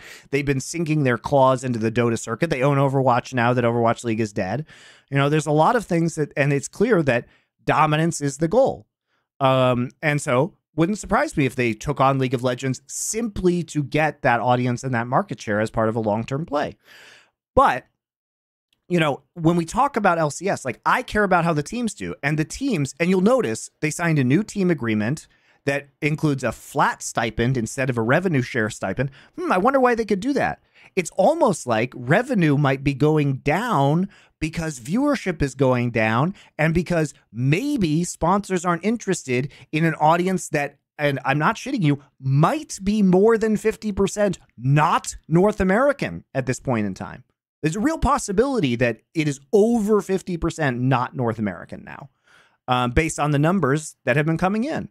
And of course they won't, they just accuse people of moving the goalposts. And it's like, you are clueless. Like, first off, this is just a stupid argument that you're making. And second off, it's not moving the goalposts. The question is, you guys don't give data. So we're asking questions based on available data. And the goalpost is, are the teams and is the league more healthy than it was previously? The answer is clearly no. And so here's what's going to happen, guys. They're going to make it America's. I keep saying this. They're going to merge it with Brazil and they're going to merge it with LA. They will do this. They will do this. The guy who runs League for Americas is Brazilian and comes from CBLOL. He will do this. He will do it. Maybe they'll do it next year. It might be next year, guys. I don't know. Probably it's going to be next year. It'll be the year after, if not that, because it's the only way to save the LCS viewership, because it is in a death spiral right now. And because there are no people in North America that are playing it. And the only way to generate some sort of hype is to have that interregional competition. And you know what, Thorin? I welcome this. I think it'll make the Brazilian teams maybe more competitive. I think it would be fun to have North American rosters versus Brazilian rosters. I think it's good. Now, the Brazilian fans probably don't like this, but I think it's the way. They don't like anything, mate. So that's true. They don't like anything. I've learned that all through hard-fought experience. By the way, I also just think the problem I have with Marksy's statement, and by the way, miss me with this angle, Monty, that people are going to take of like, well, Marksy didn't say that. He didn't work for Riot at the time. His job is to represent Riot, and he is speaking with like a collective we about Riot and its history in the LCS. So he is absolutely embodying, he essentially is the physical avatar of the LCS, which isn't some sort of cynical fucking like way of saying it, whatever. Like, he isn't literally like in that sense. I mean, a metaphorical, obviously, right? Here's my problem. When he presented BO3 as the solution, Monty, he did exactly what I hate to my fucking core about Riot Games employees. He gaslit you by telling you every argument you've made for best of threes as if they were like new arguments that they've just realized now, as opposed to things they denied or outright refused to listen to for years. So here are some things he said. He said, first of all, that by changing to best of threes, this was part of a fan-first approach that Riot's now taking in 2024. Right? I'm so bored of Riot just deciding what they want and then reverse engineering whether they need to say it's a player-focused approach or a fan-focused approach to do whatever they wanted anyway. So Monty, you know all those like 10 plus years where Riot was a player-first company? It's now a fan-first company. What does that even mean? It means nothing. Like, you're not doing anything fans or players ask for. You're just doing it and then deciding in this, because in this scenario, Monty, I'll tell you the reason they've said fan-first. Are you ready for me to translate that immediately? They know that a pro player, remember guys, in 2020, the motherfuckers that play in the LCS were like, oh, COVID, can we just cancel the split? We'll get paid still. These motherfuckers don't even want to play their professional game. So the reason I think he said fan-first, Monty, is because players probably don't want best of threes. Players are probably dumb enough in America to be like, so I get paid the same money for playing more games. Like, so I actually think he's, believe it or not, being cynical, but slightly smart by saying fan first on that. Then he has the goal to give all the fucking reasons that always made sense for this. Like, you can focus on a single opponent instead of like 2 or 3, which obviously waters down your preparation efforts. You can make mid-series adaptations. I like the way he's saying this in 2024. Like in 2024, we've just discovered you can have mid-series adaptations. Like, I've been watching Dota for fucking like 13 years or something when they'd be doing that. Then how about this one? He even has the goal, Monty, to point out, one, viewership might go down initially when you do that. Last time you did it, that justified taking it away. Why does that suddenly not work? And then secondly, this one almost made me throw up. He had the goal to point out that they did this before. Are you ready, Monty? And it failed. But instead of taking the conclusion we've been told for years by freaking all them fucks, that it failed because of best of 3, he points out that dual streams might have had something to do with it. I can't fucking handle this announcement because it's like I'm actually being gaslit about what happened for the last... You'd think from this that I was the one saying keep best of ones and then they're like finally winning me over. Like, we've been saying all these arguments for fucking years, bro. And he even at the end put in some absolute bullshit, which is he said that it makes the perfect... He said the reason this, are you ready, Monty, isn't just a good time, it's the ideal time. Season 14 is the ideal time to bring best of these. Are you ready? Because, are you ready to again spin an obvious negative into a positive? Because 2 teams just left the fucking league, it's better now because there's less matches, right? 1, that makes no sense. If it's brilliant to have best of 3s because you get more of the good matches, it's better with more teams. And are you ready for the ultimate reason why? Because the LPL has 17 teams. So how does the LPL do it with 17? Now, admittedly, they've just done a group system where they actually are switching their format up. But how did the LPL for years have the best league with 17 teams in a same format, single round robin of best of 3? So as usual, it's the usual Riot fucking bullshit where, even though that was like 2 minutes I just broke down there, the amount of shit stacked behind and between the sentences there was bonkers, mate. It's bonkers. What do you think? No, look, I'm glad it's happening. But it is of course, it's going to be way better. It's going to be way better, well, yeah. I mean, my reaction to the thing where it's like, we decided that 2024 was focused on the fans. You are an entertainment sports product. What were you focused on earlier? I've always been, surely. Yeah, exactly. So it's a tacit admission that literally all other seasons of the LCS were never about the fans. Like, by the way, if that's true, fire everyone that was ever associated with leadership of the LCS. Oh, wait, you promoted all those people? Weird. It's almost like we've heard your concerns, and in our 14th year doing this, now that none of you watch anymore, we've decided to make it all about you watching. It's talking about. I love it. I mean, by the way, here's where they could kill 2 birds with 1 stone. Hire that woman from Team Liquid to now get mad at us for getting mad at you. Have her actual job be literal Riot Karen. That should be her tagline, Riot Karen, and she just walk scolds us for everything we say that we're not wrong. By the way, here's the genius. She could actually. Here's the thing. I actually want her to not even be in good faith, Monty. Just be like super single. Just say some shit like that. We're like mansplaining formats or something to Riot. Like, just pull some fucked up angle to silence us already. Just do it already, motherfucker. Do it, motherfucker. Well, it's also like, you know, usually Riot will pretend that they invented something that was invented previously in esports, but now they're pretending they invented it in there when all the other regions have been running best of threes, some of them for many years now. And so now we just have this, and it was always the answer, guys. It was always the answer. And they're starting to do fearless draft, even in best of 5 in what, the Challenger League, what is it? I forget what it's called. NACL. NACL. And speaking of which, by the way, he also says at the beginning of the video, and I've got some really hype news for it. There's no, by definition, there's no such thing as hype news for the NACL. Nobody watches the NACL. By the way, get a million shitter fucking are you ready to really get upset people? Get a million shitter fucking teenage adult pulp fiction writers that Travis likes to invest as much as you want. Get as many shitter dickhead fucking influencers like Disguised Toast. Get them all in that league. Nobody watches your main league, dickhead. Nobody is watching NACL. Well, we now also established you don't make any fucking money. Like, nobody's watching it, bro. Nobody's watching. There's no such thing as hype news around that. The hype news would be we've closed it down and we're doing something better. There's the hype news. I mean, it's also that, like, you know, Brandon Sanderson or whatever his name is partnering with Maryville University, which is great for Maryville, but it's basically like the way they're like, oh yeah, now it's like the celebrity league where we're going to get celebrities who, you know, maybe they're going to attach their name to this, but they don't know how to operate an esports team. So they're just going to pay the other team. And like, good for Maryville. Like, honestly, they're giving kids full ride scholarships. Like, sure, slap a fantasy author's name on there. I don't care. That's great. Shout out to Maryville. Great job. You know, take the money, take the bag. Basically, make the whole league a celebrity. Make it like the GGL hip hop gaming league. So I want it to be like iShow Speed has the Ronaldos. We've got fucking XQC. Don't even know what he'd have in fucking room temperatures or some IQs. I don't know. But again, Thorin, here's the thing. Remember when Mr. Beast, literally the biggest YouTuber in the entire world, wanted to run a tournament in the off season? Oh, true. Yep. And they wouldn't let Bjergsen and Doublelift go. So the same company that made that decision is now like, we love celebrities. It's like, so why didn't you do that? Why didn't you fire the person who made that decision? Yes. Like, because clearly all they do is 180 all the time. Why are we in best of threes now? If best of threes are successful, why are you not getting rid of the dumbasses?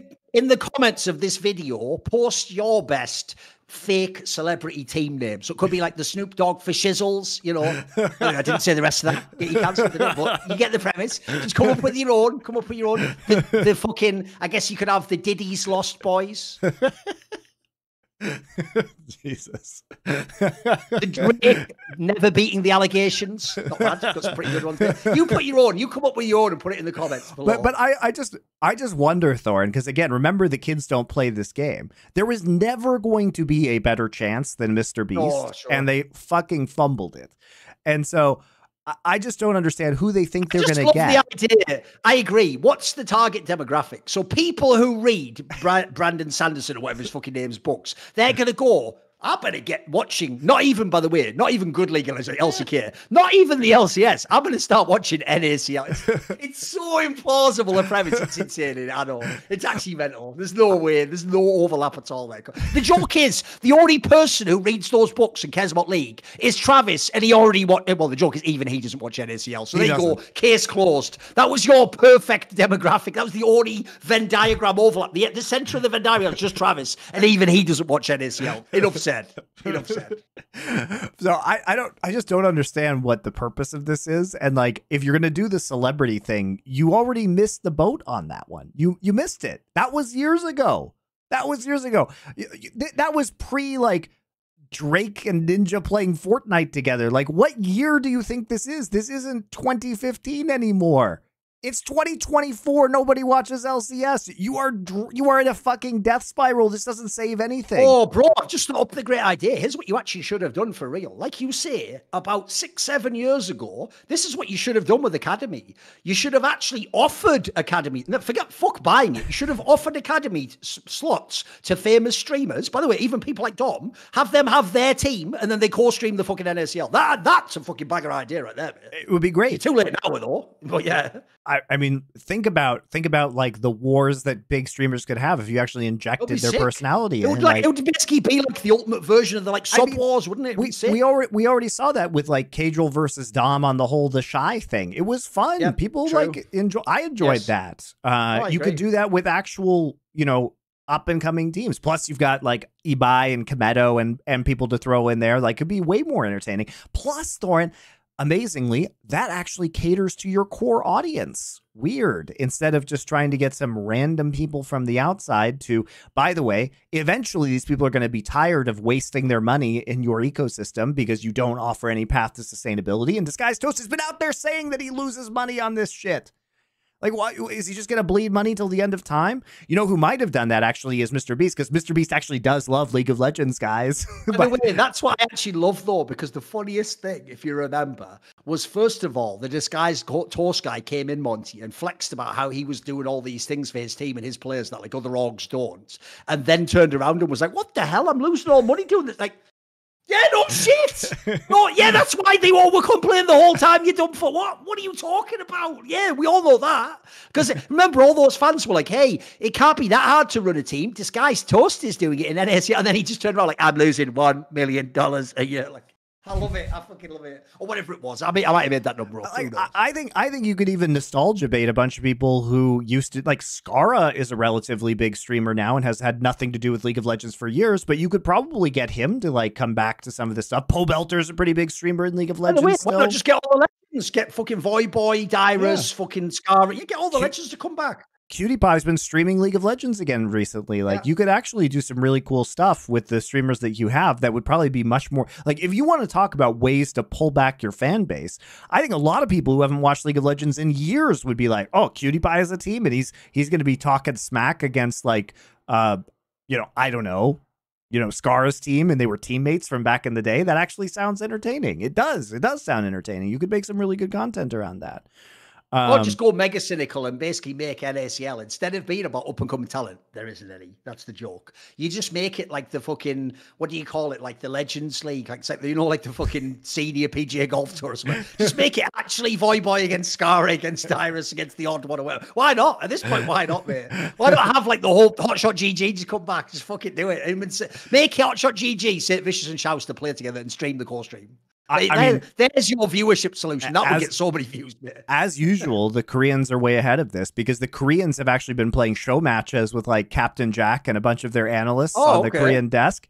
They've been playing show matches against teams, which has been like pretty funny. So basically, a lot of those guys who are now on the LCK broadcast as analysts have been getting together and like playing show matches as shoulder content for the LCK. So it's like the old legends. I think I saw that they're playing against Carmine Corp maybe later this year as well. So there might be some, I think that's what I saw. I think there's some fun stuff to do there as well. So anyway, I think there are a lot of things. Look, I'm glad we have, the best of threes coming back. At the end of the day, like, it's the right decision. And what's so annoying, like, why we rage about this, guys, is it's annoying that Riot spends years and years and years and years and years making the wrong decision. And instead of just saying like, oh, we're changing this, they have to give you a bunch of bullshit on top of that about how it wasn't possible for it, even though it obviously was. And they have to justify it in the world's weirdest and most infuriating ways. It's like, just change it and don't say anything. How fucking hard is it? How fucking hard is it just to be like, guys, we realize that this is just the best for League of Legends. And you're like, great. I agree. Why did it take you so long? Oh, well, we couldn't do that. Just don't say anything. Why do we have to say anything about this? Like, I don't understand. Like, I don't understand why we have to be out there trumpeting a tiny viewership increase while not answering any other questions about where that viewer increase came from. It's just so, like, the problem with Riot is they're just so disingenuous and they just lie all the time. So it becomes impossible to take anything that they say at face value or that they actually are in good faith. It's like, we're releasing this Hall of Legends. Surprise, $500 skin. Not a cash grab, by the way. It's like, fuck you. Like, why can't we just do something right one time? Well, they did MSI right, so I guess we got that. They got one. It took a long time. It took almost 10 years, but we got there. It took 8 years or 7 years of MSI. Oh, by the way, the one thing is, I can't remember, it's like a week ago I looked this up, but I think, unfortunately, I believe if you check that, it did imply that the format for the Esports World Cup is just single elim, though. I think it was implied somewhere in the post. Oh, okay. I mean, they only have a week for the tournament, and like teams have to travel internationally, so I don't know how they could have a lot of time for a really cool format. That's the problem. I mean, I will say when they did Gamers 8 in CS last year, it was just a single elimination bracket. It was just one bracket. You just started. So if you lost in the first round, you just went home after one match. So I wonder if it's just going to be something similar. Maybe it is. Yeah, I mean, they'll probably seed it in a way where, like, you know, it'll be seeded probably very similarly to MSI, where it's like you can't be in the same side of the bracket as your own region. Which will probably produce just many of the same matchups at MSI, which, you know, I'm not upset about. No, it's all good. What people forget is this, Monty. The same matchups are only a problem if you only get one tournament a year and it's single limit and then they're done after that. Like, no one wants G2 and Fnatic to go to Worlds, play each other, then one losing, and that's it for the year. But if you have multiple international tournaments, there's 5 of them meet once or twice, of course. Yeah, it's totally fine at that point. So... All right, here's the obvious one to pivot to now. Let's just do the topic on this, right? Because if you notice, Monty, that whole concept of the fearless draft, maybe I'm just living in a bubble. I feel like, even though I'm actually quite skeptical of it, every person in my circle on Twitter in the industry loves it, mate. They're all just... By the way, I'm amazed how many coaches want this shit. Like, the amount of people I've seen just giving all these... None of them give any of the negatives. They just only give positives and all these extra... Like, the first immediate thing I have a concern about, because I imagine you're a bit skeptical, is, to me, Monty, this... Like, I'll give you an example. This would be like if in Counter-Strike there was some way to make it so that you always had to keep playing different maps. I can tell you right now, Monty, that wouldn't make teams better on all the maps. It would make you better in the sense you played the maps you're bad on, but it would make you worse at your best maps. So the first thing I think of when I think of this, Monty, is when we all complain... Think about classic ones that we all complain, for example, that like NA top laners can't play Fiora or Jace. You're going to just force them to play it now. They're not going to suddenly be good. They're not going to suddenly turn into Prime Nagori or the Shy. They're just going to be forced to play something they're bad at. Meanwhile, at the same time, let's say you had I'll pick someone current. So how about Licorice, who's coming back now, right? Licorice is famous for his Poppy. You remember that one? What if he could only ever play that every now and then because it's immediately then banned out for the rest of the series? So now you don't even get him on his best champions. Think of always bet. So you pick. So to me, there are, even though I acknowledge there are interesting aspects, I think there are so many fundamental negatives to this, mate. Like, I'm not a fan of this concept, I have to say. So I think the main problem with it is that I don't think it changes that much in a best of 3, and it might in a best of 5. But the problem with doing it in a best of 5 is the problem that Riot themselves addressed when they said that they would be doing it in NACL in best of 5s, which is that, you know, basically, if you want to run it in a best of 5 and have it be reasonable, essentially what they do is in game 4 of the best of 5, you only get 3 bans instead of 5, and in game 5 you get no bans, right? Because there are already 40 champions that are banned if you're running like the true fearless mode where each team can only play one champion one time, win or lose. So you've played the other, you know, your team has been... By the way, for people who don't get it, what he's saying there is you can't let people on game 5. You've already played 4 different champions you can't play. You can't then have someone do 5 bans against one person. I have to play my 10th best champion. Like, that would almost destroy the whole concept of League of Legends at that point. Yes. It would. It would just wreck it completely, wouldn't it? Imagine being the jungler like that, my boy. I have to pick my 10th best jungler. Like, what would that even be at this point? So my point is, like, in a best of 3, where...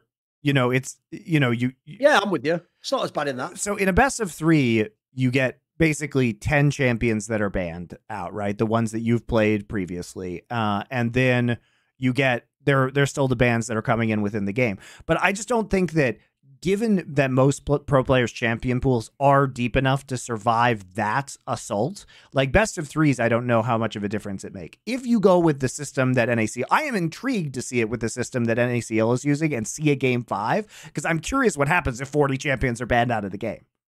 And you don't have any, and if, what I like about it is if there is like a permaban champion that's been happening that entire time, all of a sudden you can get it and actually play it, right? So if there's a signature champion for a player, I do agree that in theory it's hype in a game 5 to have that player on their best champion that was banned out for the rest of the series, right? That's like actually a hype moment. My problem is fundamentally though, is like, why do we not need this in other MOBAs? Why don't we need this in Dota? Right? And the answer is because Dota has significantly better champion diversity at the professional level, because Dota is a game that is balanced primarily around professional play, as far as I can tell. And League of Legends is not. It's why they buffed Cassante again recently. Like, why did we do that? He was already mega broken at the professional level. Watch Keen play him. That champion looked not broken. I mean, Keen's very good at it. I like watching Keen play Cassante, but it's like, it's clearly like too good at everything, right? And so with these issues, sometimes Riot will entirely gut a champion like Ryze, where if Ryze had a 50% win rate in solo queue, he would be perma-picked at the professional level because of what he does. So sometimes there are these problems that, yeah, they've just admitted basically that their shit-ass design of Ryze and their a million week reworks of Ryze has never actually solved the problem, and he's too good at pro, so he has to be at like a 45% win rate in solo queue in order to accommodate for the professional scene. And even then, he still shows up. Keen played him, right? Keen played him at MSI. He's a good into Rumble in the top lane, turns out. But it is a game that is much more designed around the philosophy of balancing for the average player. And can you argue about that? League has a much bigger player base than Dota, right? That's just true. League's the biggest PC game in the world, probably. It used to be. I don't know if it is right now. But so it has been successful at that. However, me, the person who does not care about the pleb experience on the ladder, me who cares about the professional experience, this is a band-aid to fix the professional scene fundamentally. And I don't know if it's going to work. I don't know if I like it. I think that there are different applications for this. I will say I do like it at the amateur level because I think it's good for player development. At the professional level, I think it robs us of seeing a lot of players on their best champions. And people will say, oh, there are lots of champions that players don't play because they're not used to it. And that's true. Look at Aurelion Sol. He was mega broken, and it was only after nerfs this year that players started picking him up. And he was still mega broken even after those nerfs. So there's a lot of truth to the fact that players do what the comfort picks are, but there's also truth to the fact that it's balanced badly at the professional level. And that is the reason behind a lot of these picks. Like Cassante's kit is overloaded for professional players who could be really good at Cassante. And that's just true. The more mobility you add into the game, the more movement speed you add into the game, these are the most broken attributes you can put in the hands of professional players. Because when you're coordinated, that speed is incredibly useful. And being there half a second sooner can be the difference between winning a team fight and losing one. So it does matter. And when you give players the ability to reposition and play with their teammates well, it's just very powerful. So I don't know. Like I will say in terms of the LPL, I don't mind what they're doing with Fearless Draft Thorn because it's just for the first round where we have a bunch of good teams beating on shitters. And like honestly, I think the new LPL format, while it's incredibly complicated, is actually quite good. Because the thing about it is that this phase of the LPL sucks. But they kind of made it interesting with Fearless Draft. So you have a reason to watch this stage, even though it's a bunch of like good teams beating on shitter teams for the most part. But the next stage, they remove Fearless Draft, but they pool all of the good teams together into one group. So we're going to get a bunch of really good LPL games. Because the problem with LPL is all of the teams, because they did one round robin, the good matches, like we would see one good match, like, whatever, BLG versus Top Esports at the very start of the split and then just not see it again until the playoffs. And like, that was a long time to wait for a good fucking game of League of Legends. So they've kind of solved this problem in an ingenious fashion, which is that, okay, we're gonna dump all of the bad teams into their own group to monkey knife fight. But the way we're going to sort the teams is by using Fearless Draft, which is interesting. So, I don't hate it in that capacity, in the fact that it's a limited part of the tournament. I'll give you an example. I've realized, Monty, I was making the mistake again of arguing in like an enlightened, sort of sophisticated manner, using abstract ideas. I'll give a very specific example that's incredibly cynical. Here's why you, the fan watching, don't want the Fearless Draft, even though you think you do. Because I'm talking about the idea it's going to be in all of League of Legends. It'll just be the new format and we'll have it in best of fives. It'll be at Worlds. Here's why you wouldn't want it. Imagine if in the first split, APA had joined the LCS, we had the Fearless Draft in every single game. How would his champion pool have worked out in game 5? It would be terrible. It would actually, him and Yon would never even be at MSI, mate. It wouldn't even be possible. They would be fucked. They could last like two games in a series. And I'm talking about when they're rookies, when they first joined and they had limited champion. It'd be a nightmare. It might be a nightmare now. Could be. Who knows? So I don't know. Like it feels bad to artificially limit players at the professional level. And here's the thing, Thorin. I didn't have any problem finding MSI really entertaining without Fearless Draft. The problem is, guys, you are bored because Riot has created a circuit where we don't get good games frequently, or we don't get hype matches. That's even a better point than you realize, Monty. Isn't one of the points we have made after like the last 3 or 4 international tournaments, like we like the world's meta, this MSI meta was good. I think I'd actually say for real, the last sort of year and a half or 2 years of league have had pretty good metas, Monty. Yeah. Like 2022 Worlds is very good. Maybe you get like one role like mids Oriana fucking Azir or whatever, like, which is classic. But you maybe get that. But aside from that, I actually think the diversity is very good in the champion pool. Like, I agree with you. I've never been watching Worlds like there's not enough champions picked. Like that's an old school. That's like a take that's like 4 years out of date at this point in time. Well, and also like just ask yourself, were there weird picks in the finals? There was a fucking carry Blitzcrank game at MSI finals. Yep. It was great. Who was complaining about that? Think about that, like in the upper bracket final or whatever it was, like they had that, I can't remember which one it was, like fucking Knight picked Vex. That's not even played now. Karthus came out in the jungle when it hadn't been played the entire tournament. Like, good teams have deep champion pools and they will try and get advantages by surprising you. Like, it's not necessary. You guys think you want Fearless Draft because you want ways to make Riot's shitty circuit more exciting. It's not. By the way, the key word there, you notice, is exciting.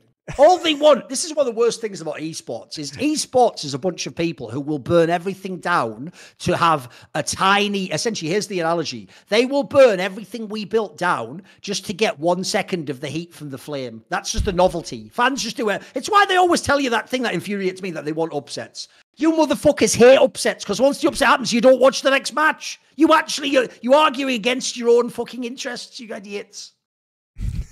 Because here's what I don't get, Monty. I get why LS wants this. Like you just said before, this is everything LS dreamed of, because now if there's like some secret iPhone that's broken, then if you listen to him, you get like an extra pick in game 4 and you win the series, don't you? The problem I don't get is why does average Joe, who already doesn't want to watch League of Legends, pretend that he wants to watch a game 4 where all the best champions are banned out and someone even fucked up their like draft in game 3, so now they don't even get to redo the draft. Like, you just can't do anything. Like, you think you want that, but you don't. Like, that is, you will tune out of these matches, I'm telling you. Like, they also haven't thought that. I agree with you on the ban thing, though. The ban thing to make game 5 almost like a blind pick component where if nothing was picked, you can now pick anything. That's not bad. That's not a bad compromise. I'll give you that. Well, the thing is, too, is that now we have to use, nobody even knows what Fearless Draft is, by the way, because there's multiple definitions of it. So in the LPL, that's true as well. What they're doing, what they call Fearless Draft, is that you can't pick champions you have picked previously.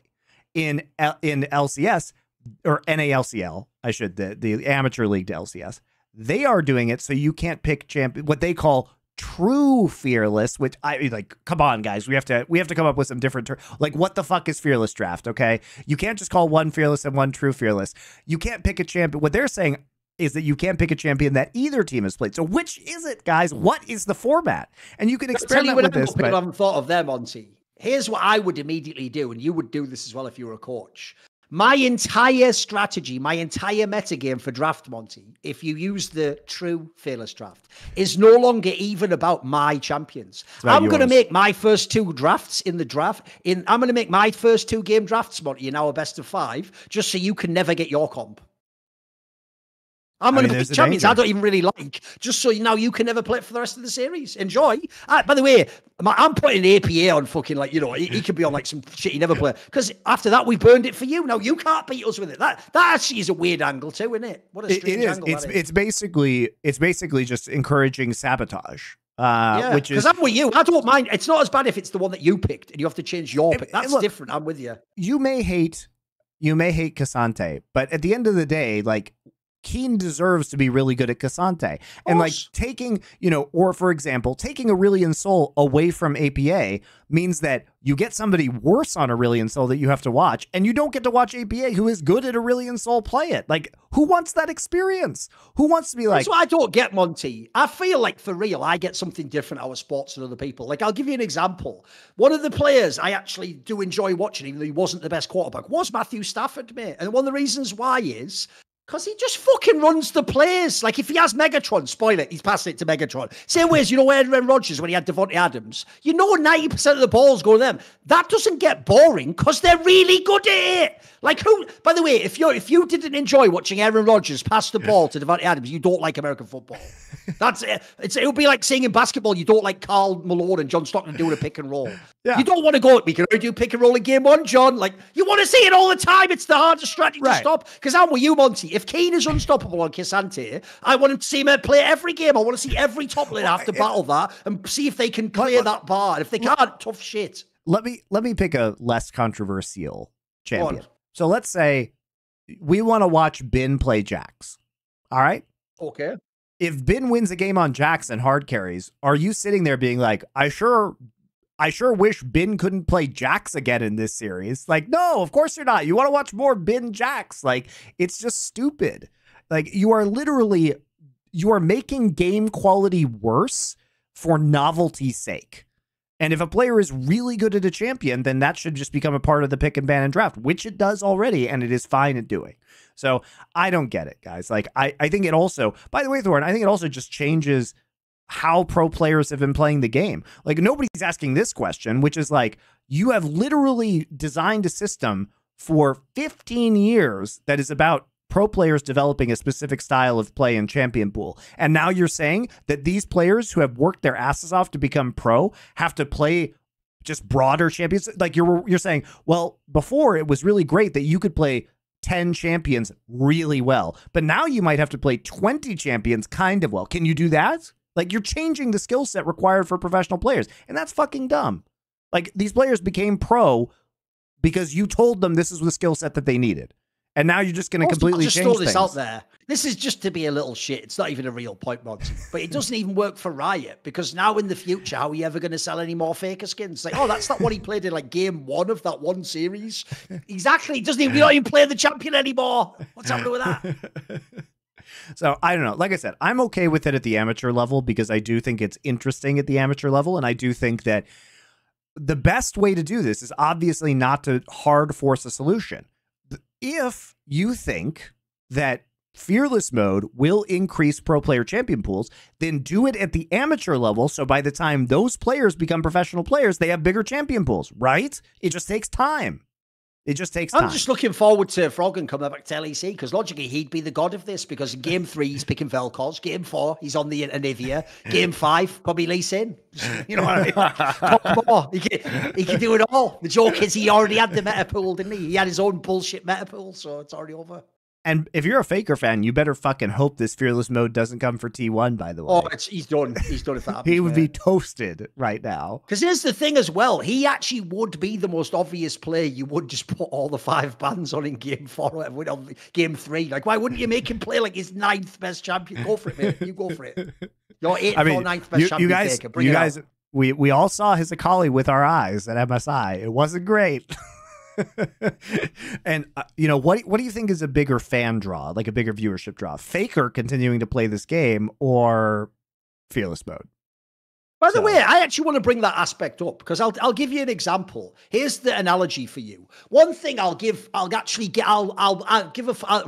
rare olive branch to the LeBron stans, the LeBron sexuals, as they're called, Monty, which is the one thing I agree with them is impressive about LeBron, is that it's not just that he played like 21 years, because by the way, he also like took loads of games off, so he didn't really play the same amount as like someone playing 20 years in the past, but he did play like the actual games he did play. He played at an extremely high level. He's still really really good. He's still probably, if people don't know, like the 10th best or 15th best player in the NBA. Still pretty good. He's not the best, but he's still pretty good, right? That's very impressive. But one thing I don't get is this. So every other player who had that longevity in general, Monty, by the time they're in year 20, they're going to be degraded and they're going to be half as good a player. That's my point I'm making, right? What I don't get is this. Why is that never used against Faker, by the way? Right? I always say this about Deft. The thing about Deft and Rookie that's impressive is, bro, if I just took the nameplates off and showed you these players today, you'd say they're one of the best in the world. You'd be like, holy shit, this Deft guy, is that like some up-and-coming ADC? It looks fucking cracked. If I showed you Rookie on his picks, like, you'd think this guy's a monster. Like, is that like the next up and coming like LPL mid? If you watch Faker, since we've all made this argument that like, in theory, the idea your mechanics degraded, like his mechanics have degraded, bro. The number one thing he lost is his hands. Like the rest of it, if anything, scaled up. He's probably smarter now. He's probably better at understanding the game. He's probably a better shot caller. He's probably a better captain. But actually, his hands is the number one thing that did drop off, isn't it? Like even when he has those like brilliant Ahri games, it usually is more like his decision making that's brilliant. It's not really that he's doing like a Chovy-esque, like impossible riding the edge of mechanics. Like how did he do that? Like that's actually probably the most underwhelming thing about Faker. When people try to tell me like he's still the GOAT now, it's like he was the GOAT for what he did in the past, you idiots. Like his actual game now is half as good. And he used to have a champion ocean. He used to, by the way, Faker once upon a time probably had the biggest champion of anyone ever. It was crazy. Yeah, and also we know he's injured, right? And his injury, has he still got that problem? Is it implied that's just permanent and chronic or something? Look, Thorin, I don't know another way to interpret his performance at MSI falling off a cliff from his performance in the spring split. Why was he so much worse at MSI mechanically than he was in the spring split? It's just weird. It's weird. Like, they're not going to say anything about that, but I mean, it makes sense that after playing the entire spring split, maybe his injury is flaring up again. They haven't said anything, but it is suspicious. Sub Porby in. You know what's sad as well? That would work every year. You know, Monty, unironically, if T1 like loses a couple of games early to Hanwha Life and JT, they should actually just sub Faker out for 3 weeks in the middle of the split and go, he's injured. Make Porby play, but give Porby no resources, not to see, just trash. Then do the same thing. Just bring Faker back in, start winning games. Just do the same script over again. It would work. The sad thing is it would actually emotionally work on the fans, I guarantee. I love it. It's so stupid. Well, anyway, so yeah, I think that, look, I think when we look at, imagine the rage of T1 fans when their team loses like world semi in a fearless draft. Yeah, I don't think you guys want fearless draft for like the entirety of, like, I understand why it's an LPL, and if you guys don't know, basically the new LPL format is they play fearless draft for the first stage. I actually like the new LPL format. I'd be interested to hear what you think about it, Thorin. But they divided the teams into 4 different groups, which is awkward because there's 17 instead of 16 teams. So one group has 5 teams in it, and they play fearless mode in best of 3s. And they play double round robin in these groups. And by the way, if you're not a super big LPL fan, you can actually just ignore this entire part of LPL because nothing interesting is probably going to happen for the first few weeks of competition, which honestly, Thorin, makes it better because there's too much fucking League of Legends in the world anyway right now. And what happens? It's like you say, Monty, they've actually done a very good job. This is also, I will just say, where the league is bullshit, by the way. I noticed that I've been told seeding can never be done, Monty. It's actually wrong. It's morally wrong to seed. But magically, they've seeded these LPL groups amazingly. So as you say, it's like a couple of good teams and then bad teams. There's never one group of 4 really good teams, you notice, Monty. They're all like a world's group, like 2 good teams, 2 bad. This is so cynically, but I'm with you. Like, it means no good team will be eliminated. You know, yeah. It's actually been seeded quite well. I mean, nobody's getting eliminated, right? That's the thing, is that basically they're just containing the toxic waste for the next stage. Yep. They're sorting the toxic waste right now, and then they're going to put all the bad teams in their own shitty group.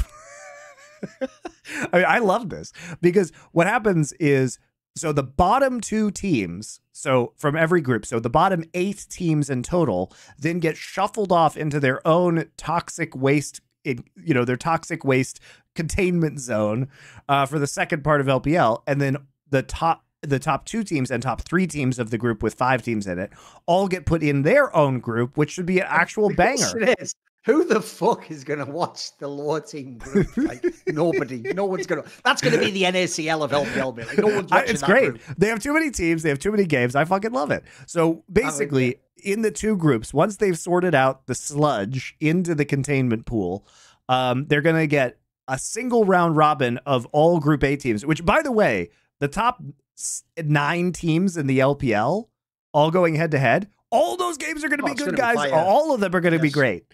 So we're going to get a bunch of good games. And in this scenario, like you say, you avoid the problem before of like a true marquee matchup being on week 2, because at the beginning you start with these other matches. You get the other ones out the way, and then we get, like, once everyone's warmed up on the patch, then we get the real fucking matches. Yeah, I'm with you. It's great. And so we get all of these, and then basically of the good group, all of those teams, all of them have a chance to get into. All of them will have a chance to get into playoffs. The top 7, so 7 out of the top 9 teams automatically go into the bracket, which is great. The bottom 2 teams then compete against the top 4 teams from the sludge pool to see, they play a play-in game, which is a single best of 5, and then whoever wins out of those. So even if you're in the bottom group, as long as you're top 4, you have a chance to play a best of 5 to get into the By the way, it playoffs. also means, if you think about it, you can be a good team and start badly. You can have a player injury or bring someone in. Like, it actually still allows you, like, the chance, if you are good, you can still make it through the format. Like, I'm with you. The problem is it's incredibly complicated to explain to a casual fan. But actually, these changes are pretty good in general. Like, the sort of things I would like to do. The thing about it is that you don't, if this is all confusing to you, you don't need to know the format. Here's what you need to know. Oh, no. This first part of LPL is not going to be good. You probably shouldn't watch it. The second part, there is a group called Group A that is going to contain the 9 best teams in the LPL. That is going to be where you want to watch pretty much all of those games, and then we get playoffs. So it works for me because it actually just makes the quality of games higher in general.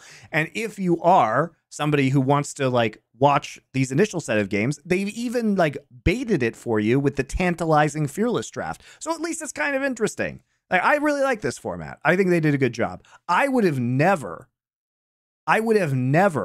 thought up this format. It's a very weird idea, but I think it's a very good one. Because, like, I would never, for example, have been like, well, we're going to use Fearless Draft for only the first phase. Like, I don't think I would do that. But I do think it's a clever hook to get people involved when you know the matches are going to be bad, but you're also trying to solve for, you know, making things better later on, basically. So how do you feel about it? You enjoying this? Well, I think it's interesting. I do think the one flaw the LPL had was, this is actually why, I mean, we know this because we did this for Flashpoint, but one of the reasons why for Flashpoint, we actually ended up choosing formats, which essentially explicitly compromise competitive integrity, is it's the same as the discussion we've had all those times about the bracket reset in double elim. Look, in theory, I agree. It should be a hard, fast rule. Like, you get 2 lives, and after the 2 lives, but we just know that makes the final not as good. So you have to have, like, a mix between WWE/entertainment and then also a real serious sport, especially because at this point in time, all the money is generated by people watching the sport for entertainment. It's not via passes or fucking tickets or merchandise. It's all about having eyeballs watch the game. So essentially, in my opinion, as long as you don't actively ruin the match, any of these changes are fine if they just make for more good games that we're all going to enjoy in a cool way that'll actually be more incentivized to be exciting. So I actually think these changes in general are good. I mean, like I said, I will cynically just not watch most of the games in the shit group. Well, I mean, there's probably going to be some really... That'll be Thunder Talk versus fucking anyone's legend all day long, and I won't need to watch it. Don't worry about it. I mean... That was the thing I'll never understand to this day, Monty. You know, when fans used to actually say, but I don't want best of 3s in LCS because who wants to see Dignitas against IMT? You're not obliged to watch it. Just don't watch it. And then when Team Liquid plays Cloud9, enjoy the best of 3. I don't get this, mate. Like, that would be like me saying this, Monty. Like, sadly, I don't know the actual networks in America, so I'm going to have to make one up here. That would be like me being like, but I want to watch The Sopranos. I don't want to have to watch Sex and the City. It's like, just watch The Sopranos then. Like, I know that's probably not the same network, but that would be the analogy. You don't have to watch it. Oh, there we go. I nailed it. You don't actually have to accidentally nail that one. You don't have to watch both. Just fucking watch the one you like. Let other people watch the other one. Yeah. Also, just as a point, there are probably going to be some really funny, terrible matches in the bottom group, like some really bad ones that'll probably just be entertaining because they're bad. So in a way, they've actually like cracked the code on entertainment for the LPL, which was so boring with the single round robin with 17 teams previously. So, by the way, are you ready? Are you ready for people to get really mad at the hypocrisy? But it's not. It's actually explicitly a practical application of what I just said earlier. I don't mind watching Fearless draft of LPL teams, Monty. If you don't know, by the way, guys, the joke about Knight is I actually get mad that he goes too better in international tournaments. He should always have been picking his Vex and stuff. That guy has an insane champion pool. I want the LPL players. I'm up for some of them going fucking 8 champions deep, mate. Some of them can do it. I'm cynical enough to not believe APA on his fucking 7th best champion is what I want to see. I don't think so. That's my fault. I don't know. Speaking of NA teams, what do you think? Because this was a while ago now, but we didn't have an episode. What do you think of what's been going on with Dignitas? I'm curious.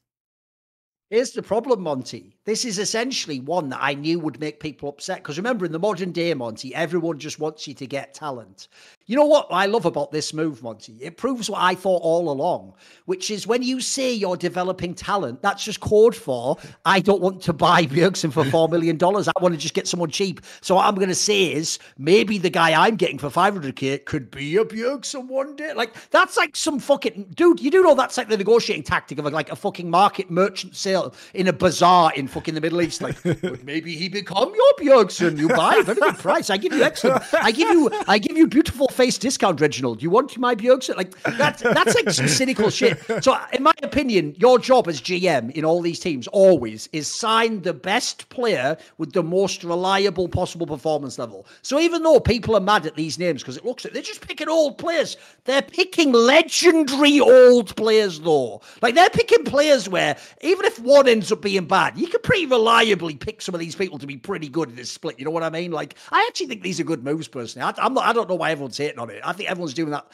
fake thing where they want to just see talent developed. Like, look, maybe the XU guy got slightly fucked. He seemed all right, but I actually think the other changes are generally pretty good. I'll put it this way. I would sign all these players if they were available. I think it's pretty... For Dignitas, I'm way more interested now. Way more. Yeah. Look, I think also we have to temper our expectations. Like XU did get kind of screwed, and I think what's lame about that is like they obviously strung him along and then signed Spica. Yep. But it's like, and you have to play with a sort of a shit team too. So if you're the jungler, I always feel bad for you if you get kicked after you were on a bad team. Like it's not like he got to have Jensen and fucking Licorice, did it? You know, right? But the thing about Spica is that Spica had some pretty bad performances on FlyQuest, but FlyQuest as a team was coming apart. And are we really saying that, you know? What I don't understand about the narrative, people are like, well, we're just getting those old veterans. What are you talking about? Spica's a relatively recent player. He's not a Sven or a Jensen like who are also on this roster. Yeah. By the way, Spica is 1 year older than XU, guys. He is 23. XU is 22. Okay, like there's not really a substantive difference. They were both born in the year 2001, by the way. They're born in the same fucking year. They're less than a year apart. So what are we talking about that XU is some sort of his talent is, you know, he's been stifled from developing his talent. Spica is basically exactly the same age as he is. And Spica is an MVP of the LCS at one point in time. So like, why wouldn't you take Spica right now? Yes, he had some bad times on FlyQuest, but you can always get XU back. Like, is it really a massive downgrade? As for Sven, he's very reliable, very vocal in game. I don't know how well he'll transition back to being ADC, but he's a grinder. I'm sure he can figure it the fuck out. You know what I mean? Something cool. This will actually be cool for people. Like, even though, true, when I did the interview, it's possible Licorice already knew Sven was going to join Monty. I'll shade that in. It's plausible. When I did my reflections with Licorice, I think I recorded it like a month ago, right? At the time, they hadn't announced all these players would join. Here's a very interesting detail. When I asked him one of my quick fire questions at the end, and I said, who was the most skilled player you ever played with? He picked Sven as ADC, by the way, for Cloud9. Interesting. That would shock a lot of people. But by the way, loads of players think that guy's way better than the public record. Yeah, he's very good. I mean, I did say he has won a lot of championships with somebody who gets treated like he's shit. He's won loads in both regions. So that's actually why I think that roster's fire, mate. Licorice, Jensen, and Sven. That's a banger. What narrative are we going with, guys? Like, NA players are lazy. That's why they don't do well. You should love Sven. He's not lazy at all. Yeah, he's a fucking mega grinder, guys. Like, if you want somebody who's really dedicated to the game, Sven is your guy. What else has he got? Oh, yeah, he's a brilliant personality for the league. He talks shit. He's unafraid of voicing his opinion. He puts himself out there all the time. Also, the he sort loves of player, doing remember, interviews. He's everyone good. loves to complain about the LCS mentality where they're all like too soft and won't say anything. This guy had to be benched from Cloud9 because they couldn't have him and Perks in a review because they were holding, like, the problem there is they were holding people's feet to the fire too much and everyone's like, my feet are burning. Like, this guy, it's actually what you guys want to, like, kick up the arse of these people. Because I think the other reason it's cool is this, mate. They joined Dignitas money. Not they're joining Team Liquid. If you're Dignitas, these are pretty good gambles to take. And as I say, doesn't this instantly make the LCS way more exciting? Like, between this and the Shopify one, dude, I actually think this LCS split is going to be fire. Look at the parity. There's so many good teams. Like, I actually think the core of the teams is pretty fucking good, mate. I think the playoffs are going to be fire in LCS now. I actually really like the Shopify roster because they're highly experimental. You know, I think Insanity is a very fun player to watch. I don't really like Fake God, but you know, that's where we're at with this roster. Oh, but the rest of the players are legit, yeah. Yeah, I mean, look, they got Tomio instead of Boogie. Like, Boogie was all right. I don't know if he deserved to get benched, but from what I don't watch, you know, NACL, but people told me that Tomio was actually pretty good in there, so maybe he deserves a shot at this position. But I mean, I'm interested to see Shopify Rebellion. Like, I always was like, what fun stuff are they cooking up this week? Like, they were entertaining, even if they weren't very good. But people seem happy about Tomio, like, getting that opportunity, and I don't know enough to say one way or another. And that's the same shit. People are like, Monty, what do you think about the NFL draft? I'm like, I don't fucking know. I don't watch college. I have no idea. I have no idea. I only watch the professional scene, guys. You know, with the Korean players as well. But there's also C9 coming back with, you know, Thanatos in the top lane. So I think there's a lot of interesting things. I don't ironically think this league's really good now. Like, the only team I don't give a fuck about is Immortals. That's it.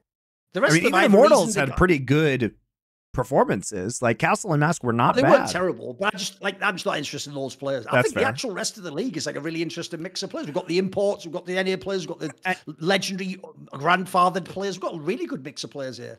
And the other thing we didn't even mention, just have the 2 days a week. It's like a manageable amount of games for people to watch with the 8 teams and the best of threes. By the way, I love the idea that you have the gall to talk about viewership and then only kill Super Weeks after the viewership's tanked. Well, they just moved the matches to another week of play, which is the right move, right? Like, you just have more weeks of play, and which makes sense because they had very few amounts of weeks played. Like, there were those huge gaps, and guess what? They've got a huge gap again. I hate to tell you guys, they've got another multi-week gap. Part of it's due to the Esports World Cup, but part of it is just due because they're taking time off, and they're doing 2 weekends in their stupid little sub studio. But remember, guys, it isn't that Valorant is taking priority. It's just that Valorant scheduled it first. You know, it's just that Valorant scheduled it first, so they have to move. Yeah, you just let me know, guys. You let me know. You let me know when Valorant is in the closet and LCS is back on the main stage. You let me know, because surely they should be scheduling that for next year now. So that should not be an issue next year. I still don't get, Monty. I still don't understand how these owners just stand for that, Monty. Remember, not all the VCT partnership teams are the same teams that are in LCS. If I'm an LCS owner who bought in for millions of dollars, you're giving priority to the league where they didn't even have to pay anything and you just partner with them, give them the revenue. Like, and also, isn't the League of Legends a bigger game? What are we doing here? Why are we doing like the Valve thing where you treat CS like the bitch fucking redheaded stepchild in the attic eating cod heads, and then Daughter, the cretin, like, is sat on like a fucking golden throne. Like, would you like more caviar, Daughter? Like, why are we doing this but with Valorant and League, for fuck's sake? Well, Thorin, no one's going to raise a stink because most of those owners of LCS slots also have Valorant slots, and those slots, but here's the thing, Thorin, those slots they don't own. They just are given them by the grace of Riot, and they could lose them at any point in time. And you know what happens if you say the bad things about Riot? Well, then, or you make a stink, they just get rid of you instantly. So they don't want to lose their partnership with Valorant. So they're not, Cloud9's not going to be out there trying to, The thing I'll never stop. I'm so glad Richard told me that story. It was like 10 years ago he told me that story, that at Riot, they actually had for real like dossiers on people like me and him. And then if we said or tweeted anything, I had to add to it. Because the joke I've always made is, man must be like the fucking never ending story. My shit just never ends. It's just always like the next fucking... They just have a filing cabinet now. Just new tweets just spawn because I've never stopped, did I? I've probably done like 1 million tweets about Riot at this point. Like, it's outrageous. And knowing that just makes me want to do more. That's the problem with me. I have that sort of like almost like pyrotechnic aspect. Like, if you tell me not to burn shit down, I want to do it even more now, don't I? I want to burn it even more. So, what a world. What a world. Yeah, it is super funny. Okay, so that's what I got for this episode. Obviously, next week, guys, we're going to be back in the thick of things in the next couple of weeks. LEC is starting this weekend. LPL is already going on. LCK and LCS start next week after our show. But I'm sure we'll have some stuff to talk about.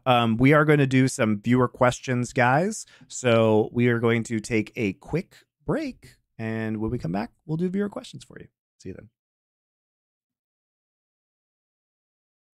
Right, we're going to do the viewer questions portion. If you don't know, the way you can support us and also ask questions is if you subscribe to our Discord, the Last Free Nation Discord. There is a channel, especially there, where you'll be able to put questions in that Monty will pick from. And if it is interesting / intriguing / well, it depends. Sometimes we do them all, but it's usually more like we curate the best ones. I usually try and get to them all. But yeah, I think we'll be able to do most of them this week. What are some of your favorite underrated shows that you find to be better than a similar show that is mainstream? For example, right around the 6th season of Black Mirror release, Thorin suggested the show Electric Dreams on Twitter. I found most of the episodes of Electric Dreams more poignant and thought-provoking than most of what Black Mirror offered in its later seasons. Better than a similar show. I mean, I can offer you some very lesser known shows that might be interesting, but I don't know if they're like better than a mainstream show. You know what I mean? I'm not going to choose something that's limited to that. One thing that I have always advised that people watch is a Canadian show called Slings and Arrows, which is about a Shakespeare festival. It's 3 seasons. I think it's only like 8 half-hour episodes or something like that a season, so it's relatively short. That is about them 3 years putting on different Shakespeare plays that I really love as somebody who was in theater, but if it's really well done.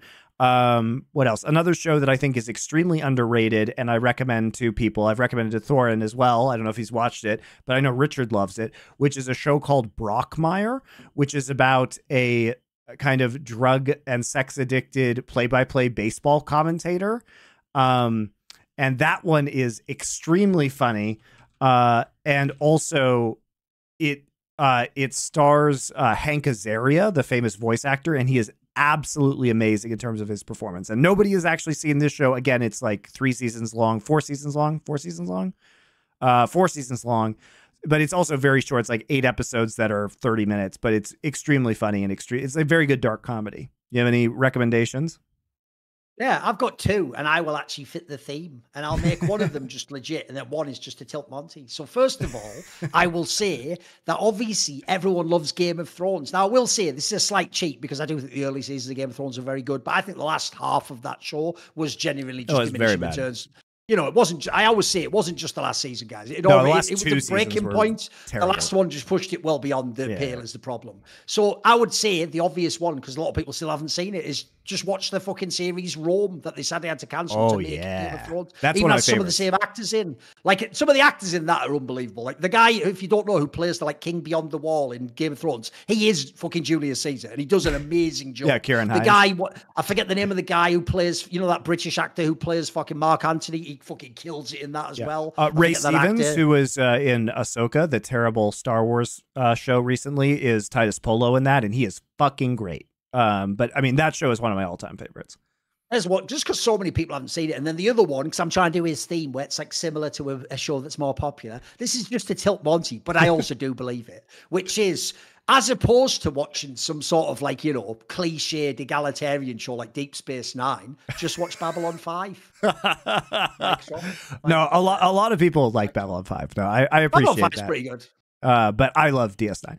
DS9 is Richard and I both share a deep and abiding love for DS9. But yeah, Babylon 5. I've watched parts of it. I think it's good. The problem is the production value is super bad on that show, so you have to get over that. Yeah. But conceptually and philosophically, I think it's very interesting. With the Olympics, Like, I just thought on that one, what I liked about that, if people don't know, is as opposed to Star Trek, which is mainly just self-contained episodes of one plot, what I liked about Babylon 5 is it tried to have a big arc as well. Like, it's probably actually the bigger stories are the better ones in that one, as opposed to like the individual episodes. I mean, that's why I like about DS9, right? With it. Yeah. Yeah, because it's not, by the end in the Dominion War, it's not episodic. With the Olympics coming up, which sports do you plan on following? And what will you definitely not be watching? What is it, Summer Olympics? I don't know about you, Monty, but like, here's the problem. I've pointed this out on shows in the past. I don't know if it was ever this one. But in the UK, when we used to just have the 4 terrestrial TV channels, and most people who weren't like middle class or rich couldn't afford cable or satellite, so we just had 4 channels. Famously, you had to just, it wasn't like you chose what to watch, you watch what's on. And actually, sports culture in the UK is that you just watch whatever sport is on. So actually, famously in my era, everyone watches everyone. You watch a bit of darts, a bit of snooker, a bit of rugby, a bit of cricket. You watch a bit of everything. So back in the day, I used to watch the Olympics. I have to say, Monty, I haven't watched the Olympics since like fucking Michael Phelps was in it or whatever. Like, so it's like a long time now since I was into it. So I'm not going to be watching any sport. I actually don't care about almost any Olympic sport, I'm afraid. So I vastly prefer the Winter Olympics because I'm a skier, and I think that winter sports are more interesting. Like, I think that there's something really compelling about bobsled and like ski racing. Just can't get enough of that powder, Monty. I can. I fucking love it. Those parties in Aspen. That's it, yeah. And the skiing's pretty good as well, isn't it? I mean, if you've been to Aspen, you know those things go hand in hand. Just gonna say that. Yeah, but you know, I love skiing. I love winter sports. I find Winter Olympics more entertaining, but I mean, I like a lot of the sports that are like Summer Olympics. I like diving a lot. I think that's fun to watch. I don't like swimming. I don't like running.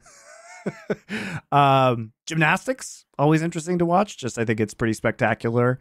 But you know my problem with gymnastics, Monty? It might not even be true anymore, but the reason I can never appreciate gymnastics is the same reason I can't appreciate at the circus when the bear climbs onto the chair. I know someone whipped the shit out of it for 10 years to make it do that. So same concept when I see the 12-year-old Eastern European girl do all that. She wasn't doing that because that's dope and she loved it. Some fucking drill sergeant just made her do that or she didn't get any food that night. You know what I mean? Like that, I can't take that out of my mind when I'm watching it, unfortunately. I mean, it's basically probably the entire Chinese Olympic team, but not just gymnastics. But yeah, there's definitely an element of that. But I prefer Winter Olympics. You know, freestyle skiing, the half pipe stuff, I think is so cool at the Winter Olympics. Really fun to watch. So I prefer the freeze pipe stuff. The freeze pipe stuff. I mean, that's definitely going on with the snowboarders too. You know, sure. Yeah, the joke is that is their mid shit. Yeah, true. You know one thing, by the way, except for the fact in the modern day, I imagine like all sports, they probably do drug test you. The joke is if there's actually ever one sport you should allow people to be high doing, it's probably the snowboarding, like half pipe or whatever. They'd probably be better, unironically, guys. If you know what those guys are like, they'd probably actually be better. Now, in the same ways, without dropping too many dimes, if about 15 years ago you had just allowed Quake 1v1 players to take weed, they would actually be better. I'm not joking. They would actually literally be like more sort of in the, they'd almost seem like they practice that way or something, Monty. You know what I mean? That's all I'll say. That's all I'll say on that one. What are your opinions on Villeneuve's Incendies? I haven't seen it, so I don't have an opinion. I think that might be the only one of his films I haven't seen. I've heard it's very good, but I have not seen it. It was one of his Canadian. It was one of his Canadian films. I will say, after doing our series, I'll probably go and watch it now. Yeah. I've been meaning to see it. I'm not too hyped for his future films, but I also want to see all his good films. Yeah. You guys are not ready. Our Villeneuve arc has been doing good viewership. You guys are not prepared for the roasting of Dune. Oh, they're gonna cry so hard. Which is hilarious, by the way, Thorin. Because what I love about that episode is we spend like an hour and a half roasting that movie, and then at the end, Richard's just like 7 out of 10. It's still kind of good. Of course. But you would think we were going to give it like a 1 out of 10, but it's still pretty good. But I think a lot of it was just a reaction to the popular opinion. And like, I also, you know, I thought more highly of Dune 2 on my first viewing. When I saw it the second time, I was like, oh, wait, this is much worse than I thought it was. Which, by the way, that's one of the things we stress in the episode. That's also why it's so criminal, because all the other Villeneuve films are the opposite. The rewatch is usually better. Yeah. So, and I think there were two things that kind of made me dial back my opinion on Dune. One of them was rewatching it, but one of them was also just watching his other movies in close proximity to that one and realizing that they're all so much fucking better than Dune.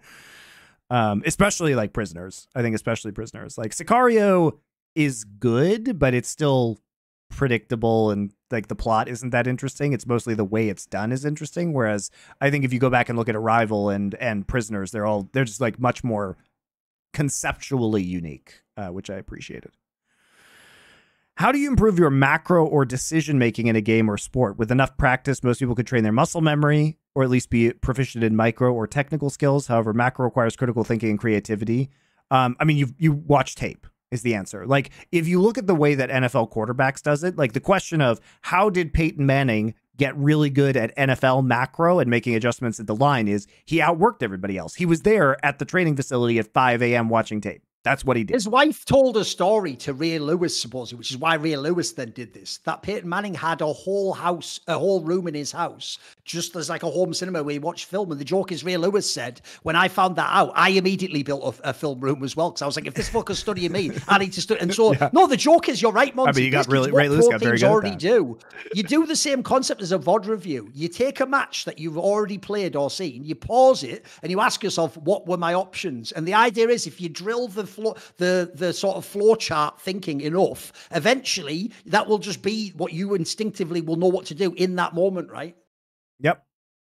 So you watch film is the answer. I mean, professional athletes do this. The best ones, the guys who are like Ray Lewis, who are basically defensive quarterbacks, in effect, they do this too. Like the best guys who are the linebackers or the safeties who are making adjustments for the defense are there watching the film as well. That's why they're valuable. But I mean, quarterbacks obviously very, very famous for doing this, and the best quarterbacks are the best reads who aren't, I'm not saying that they also are not reading the defense as well, but there are mismatches with running quarterbacks that are much easier to exploit because you're looking for, an opening, and because basically, you can draw people downfield and then run the play. It's a lot harder to do that if you're a pure passing quarterback who's looking for those vulnerabilities. I watch a lot of Apex Legends esports, unfortunately.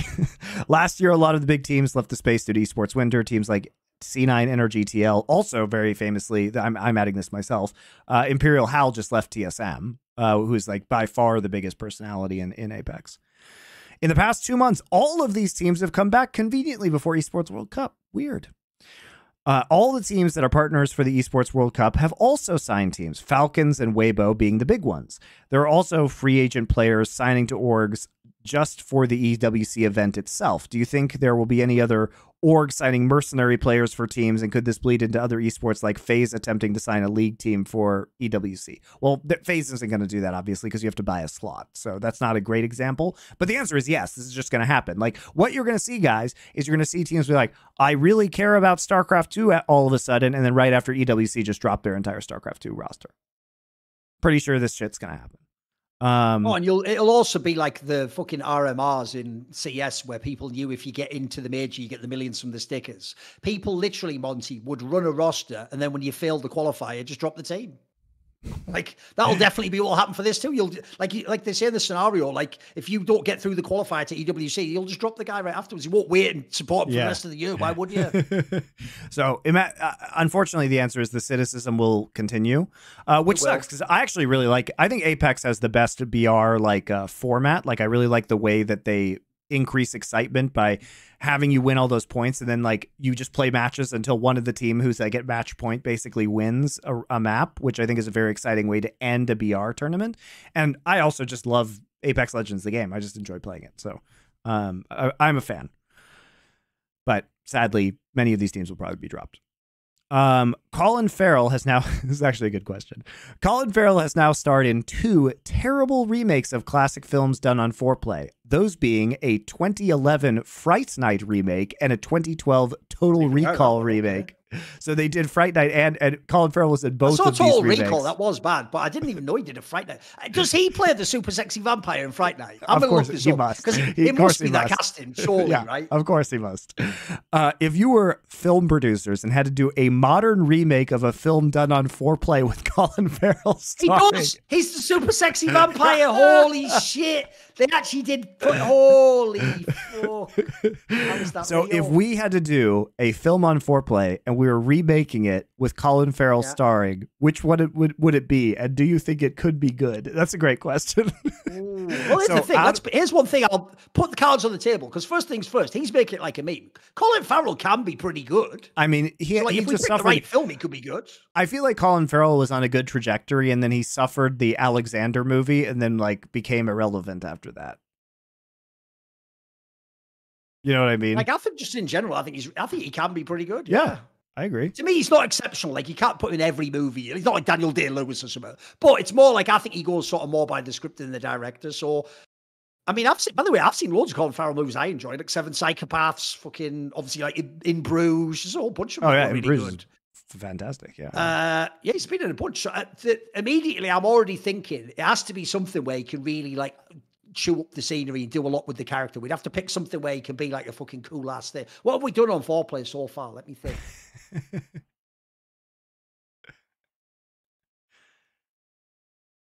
Because in theory, we want to make it good idea. I actually think it's better if we make it good instead of he just does a shit remake, you know. I mean, he was even more recently some of these other movies. He was in The Lobster, which was great.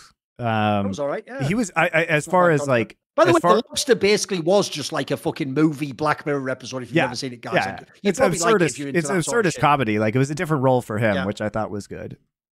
Yeah. Wait, he was. All right, I'll give you one right now, Monty. All if you put, I actually think for real, you could put him in the Jeremy Renner role in Arrival. I think he would kill that role. I was actually thinking that myself. That's the sort of role I think he would be really good at for real. You know what's funny? I didn't even know that he was the Penguin in the latest Batman movie, because I haven't seen the latest Batman movie. Okay, fair enough. I mean, if to eventually, but that doesn't sound great. Honestly, if we redid Batman Returns, he might not be terrible as Batman. By the way, I mean, sadly, I'm just doing all the Villeneuve ones. He could also be a bunch of characters in Sicario. Yeah. He could have been the Josh Brolin character in Sicario, I think. No, I think he's an underrated actor, mate. I think he just did some bad films, that's all. Yeah, he's done several of the Yorgos Lanthimos movies. I mean, Killing of a Sacred Deer, he was great in as well. So, all right. Look, I'll tell you what, Monty, I'll even give you an example of where I'll pick one that's silly. I'll bet he could also, you ready? He could absolutely tear up that John Travolta role in Face Off. Mate, he'd be firing that. What are you talking about? He'd be firing that role. He would actually kill that role. That'd be better. He might even be better. We'll see. What are your picks for worst game of the first half of 2024? I will start by nominating C9 versus Shopify Rebellion in their second game, which had an ARAM starting at 30. That's not true. That was a very bad game. Berserker put like 20 useless callings into tags, and Dom called the ending. I mean, worst game. I probably didn't see the worst game, guys, if I'm going to be honest, because I skip a lot of the bad games. So I don't know. That is I didn't see that one. That one was like memorably bad. I mean, some of the FlyQuest games were fucking horrific, especially for the level that they were supposed to be at. You know, like, I don't know, that Busio Rumble game in LCS playoffs gives me nightmares. So it was probably some of the FlyQuest playoff games. Those were really terrible. Suppose Bo were to transfer to an NA team this split. Which NA team would you want him on, and why? I mean, he might be interesting on Cloud9. I'm not as in love with Blabber as everyone else is, I guess. If we're going with an LCS team, I mean, Shopify Rebellion would be pretty entertaining to have Bo on. It would like bolster some of the bottom, potential of the league. Look, here's one that, look, I guess this doesn't totally work, but I wouldn't hate him on Team Liquid, mate. Give Core JJ him, let him fucking... It wouldn't work with APA, but Core JJ steering the reins, as it were, would be legit. Because I do think he needs someone to help him with his macro, basically. Yeah. What is the reason that LoL teams don't have a designated IGL? Well, some of them do. It would make sense if you had an IGL to call late game scenarios like Baron setups and the plan to end the game. I mean, some of them do. I'll tell you an obvious reason why. There's an obvious reason why, which is that in the game League of Legends, you are hard forced into one of the 5 roles. Remember, even in Dota, they had metas where like there was different, like you could have like 2 junglers, you could, all that shit, right? The problem with League compared to CS is this. In CS, when you talk about in-game leader, you're mainly talking about on the T side where you're the attacking force. We can choose where the in-game leader is at all times. I can make him be the guy at the back of the pack. He could be the entry pack. He could be the lurker on the outskirts. So I can choose a million styles of play, personnel. In League, the problem you have is certain roles, like for example, here's an obvious one, guys. How many times have you ever heard for real about like an elite team having a top lane IGL shot caller? Almost never. Like the closest is they're not looking at the map. They're not, that's what I mean, though. They're not looking at the map. The problem is, I think compared to other games, it just doesn't make as much sense. Like, it's a lot hard. Essentially, you pretty much have to have your shot caller be basically the support nowadays, right? Or jungle. Sort of in League. Yeah. Peanut is like a hard IGL, right? Those feel like the roles that are sort of like, you're kind of a fool if you don't take that as your shot caller almost, Right. And also it's like, you may have players with different strengths on your team. Like Perks very famously did a lot of the calling out of the mid lane, right? And he made, Faker, for example, right now is doing a lot of calling out of the mid lane. But it's hard if you don't have a position that can really influence the map, like top lane, in order to do it out of that, or AD carry, where you're mostly just following up other people's, engages. If you are not in a position that can make engages, it's very difficult, I think. And I disagree with the sense that some teams don't have a designated IGL. Like Gen.G, when they had Peanut, definitely had a designated IGL, guys. Definitely. being Faker, FPX, some obvious ones. Faker right now, like, come on. Yeah. Yes. So it just depends on if you have that guy in your team, basically. But I will say, I do think the biggest flaw in League that we've all learned through roster construction, I think actually is how a lot of the super teams failed, Monty, is when you make a super team that is super team players, but you don't put in the shot caller. You know what I mean? Like, I think this is what happened to Cloud9 last split. I think Cloud9 had their shot calling was terrible. But they just didn't have the mind to harness it all, No, it's terrible. And it was weird, too, because you would have thought that some of those players... I mean, I think you really realized what Sven did for that roster out of support, even though he wasn't individually a great support player. He felt very limited on a lot of his picks. I think his voice was important. Shout out to Richard Lewis for the massive battle royale. He's starting with the teams who took the Saudi stipend. It is funny. You have to choose one of these teams to win a best of 5 for your life. The team you don't choose is your opponent. Okay.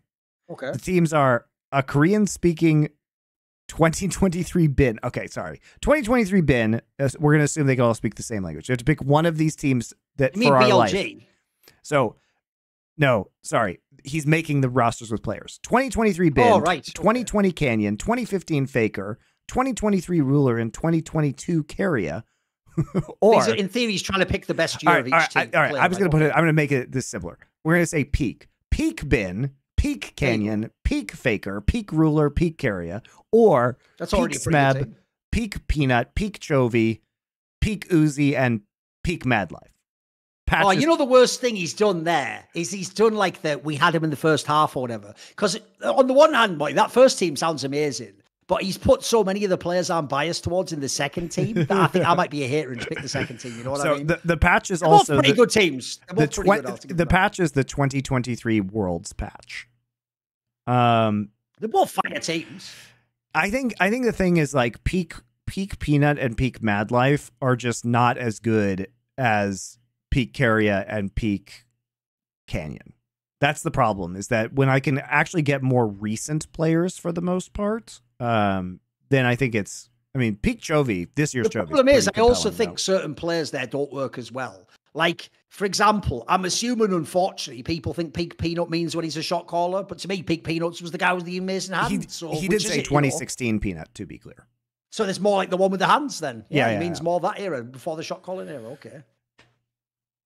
I think I take. Who was the mid laner of the second team? Who was the mid laner of the second team? 2024 Chovy. The problem is, though, the skill on that second team is bonkers, mate. It is. It's good. It's a good division of players. I think this guy picked some good ones. No, it's a pretty well set up question. The teams will have a full 6 months to train to allow for the past players to learn the new champions and matchups. Okay, that's important. I think I picked the first team, but this is good. I think you picked some pretty balanced teams here in terms of peak players. I like it. Is it just me, or has the stock value of solo kills dropped over the years?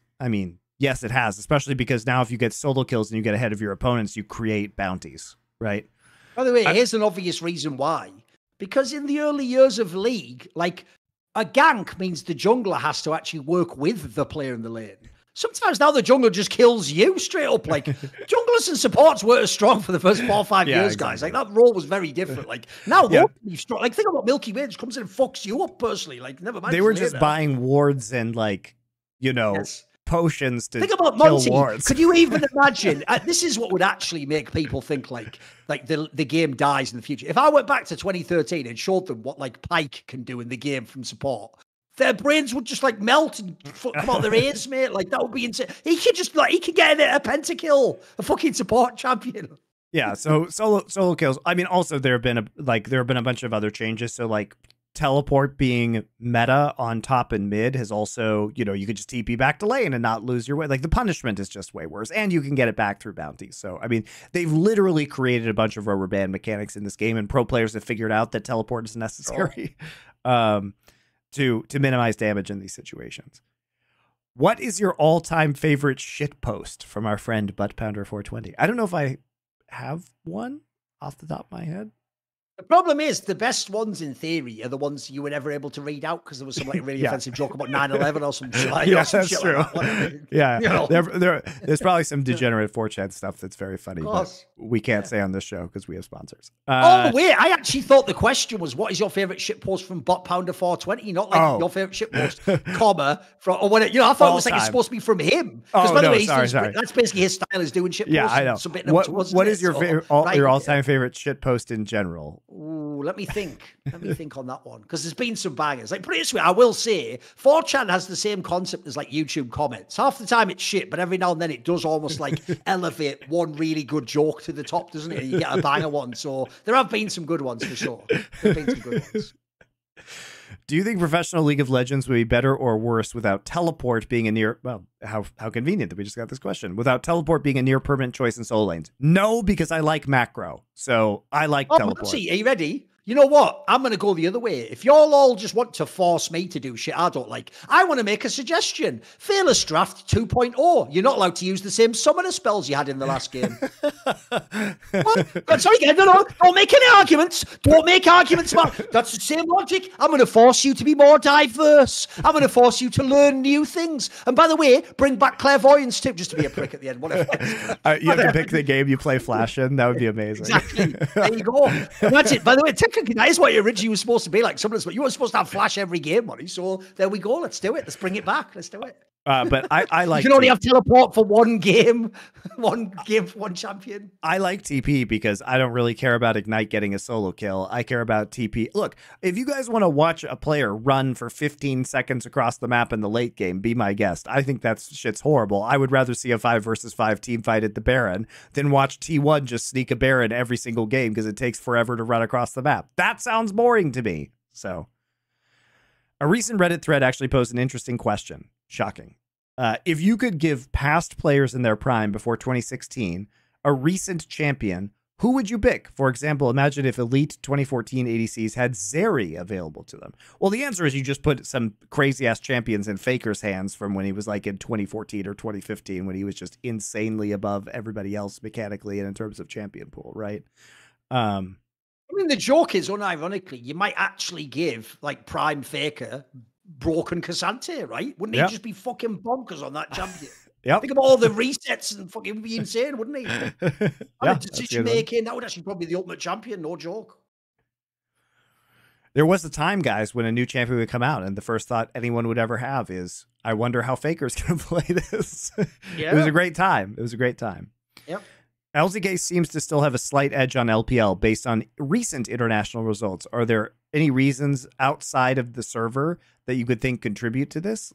I mean, I think possibly it's just Korean infrastructure has been there for longer, you know, and so a lot of the systems that are in place with Korean teams are like, or that are in place in Korean culture tend to be better.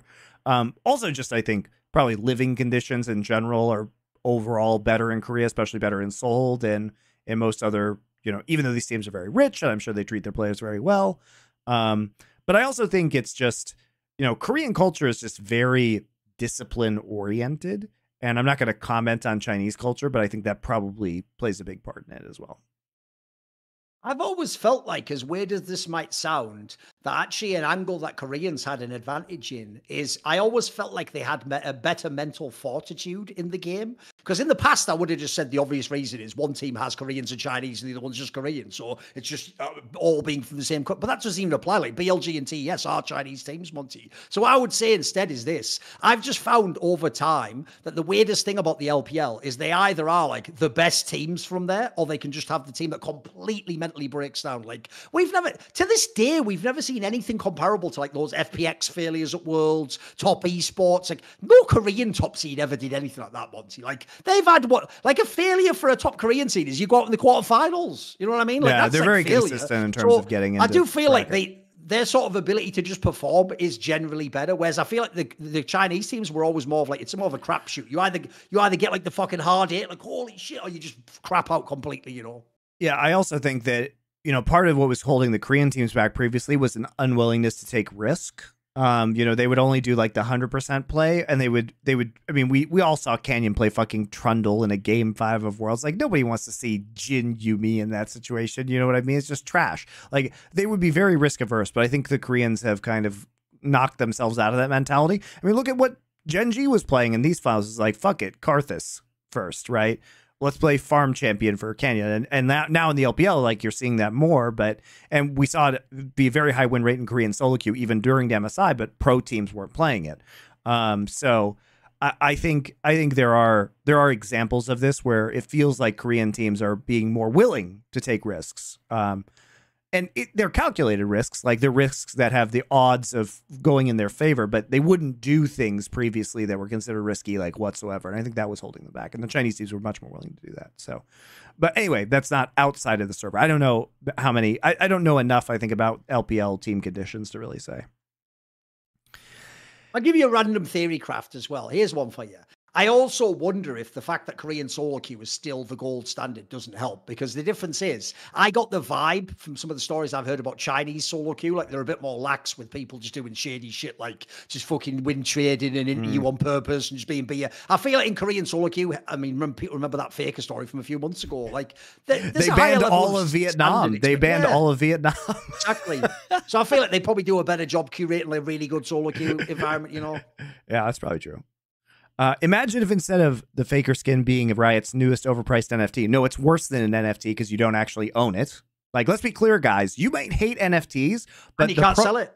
The prototype NFTs were Counter-Strike skins, by the way. I don't understand this thought. People get so mad about NFTs, but wouldn't you rather have an NFT than just pay $500 where if they shut down League of Legends, you just don't fucking own it anymore? Or if they ban your account, you just don't fucking own it anymore? Like, at least with Counter-Strike skins, there's resale value. This is how bad fans are, Monty, for not knowing when something in principle is the same. They all hated on Henry G because he did some NFT shit, going, you're just scamming kids. As you just said, Monty, in Counter-Strike, you can have like a $500 skin that if you get banned, you don't own the skin anymore. Sorry, what's the scam again? What's the scam with the NFT? By the way, you do notice as well, the difference between the skin in League and an NFT is you can sell the NFT.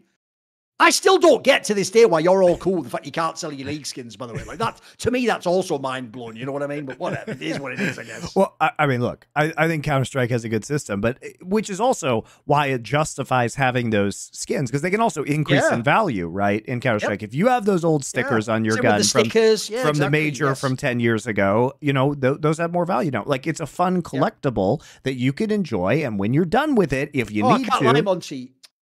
There's someone once pointed this out to me, and it actually tilted me because I realized, shit, you're so right. Which is in the early days of CSGO, there was obviously fuck all people used to stream back then, right? And if you streamed, you didn't even have to be super famous, Monty. As long as you were a personality in the scene, I mean, famously, a lot of the female players did this. If you streamed, dude, you could literally do what some of the girl streamers did, where they were like, oh, guys, I've got all these cases and no keys. And then all of a sudden, like, oh my God, you're all sending me the keys. Thank you. So I'll open them immediately. And basically, for free, these idiots, instead of donating on Twitch, would just give you like cases and keys. You would open them on stream, and then you had the skins. And what I realized is, at the time, I was like, man, I don't care about skins. And someone pointed out, yeah, but if you'd have just done that for like 6 months in like 2014, your like inventory now would just be like 40K or something just for free. You could have just had like 40K for free from fans. So I didn't didn't think that through. I can't lie. That's like, you know, that's like that shit where you chose not to buy Bitcoin for like $10 or whatever back in the day. Like, obviously, if I could go back now, I might make a different decision on that one. It's true.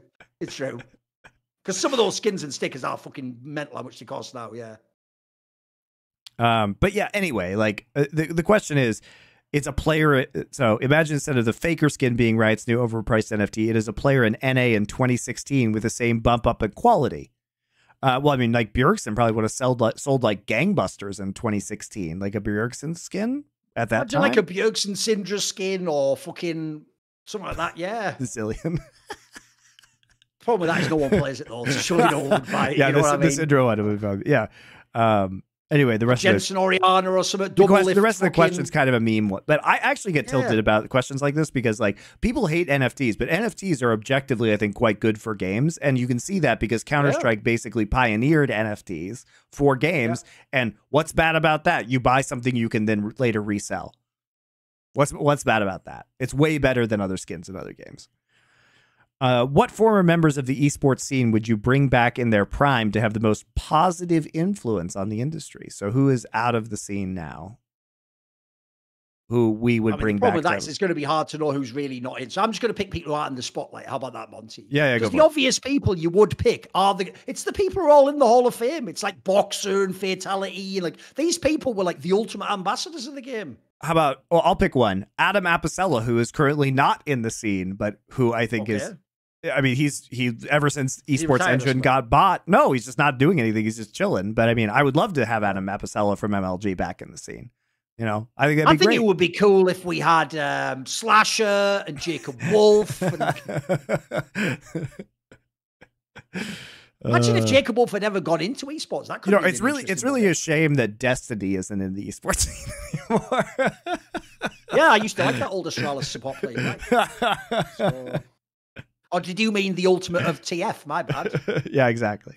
Richard mentioned that he is a fan of Star Trek. Maybe there could be a Nerd Legion episode with Richard about one of the good Star Trek shows. That would be a good one, by the way. He's watched loads of them. So I think one of the things that I want to do in the future is actually do some DS9 content with Richard.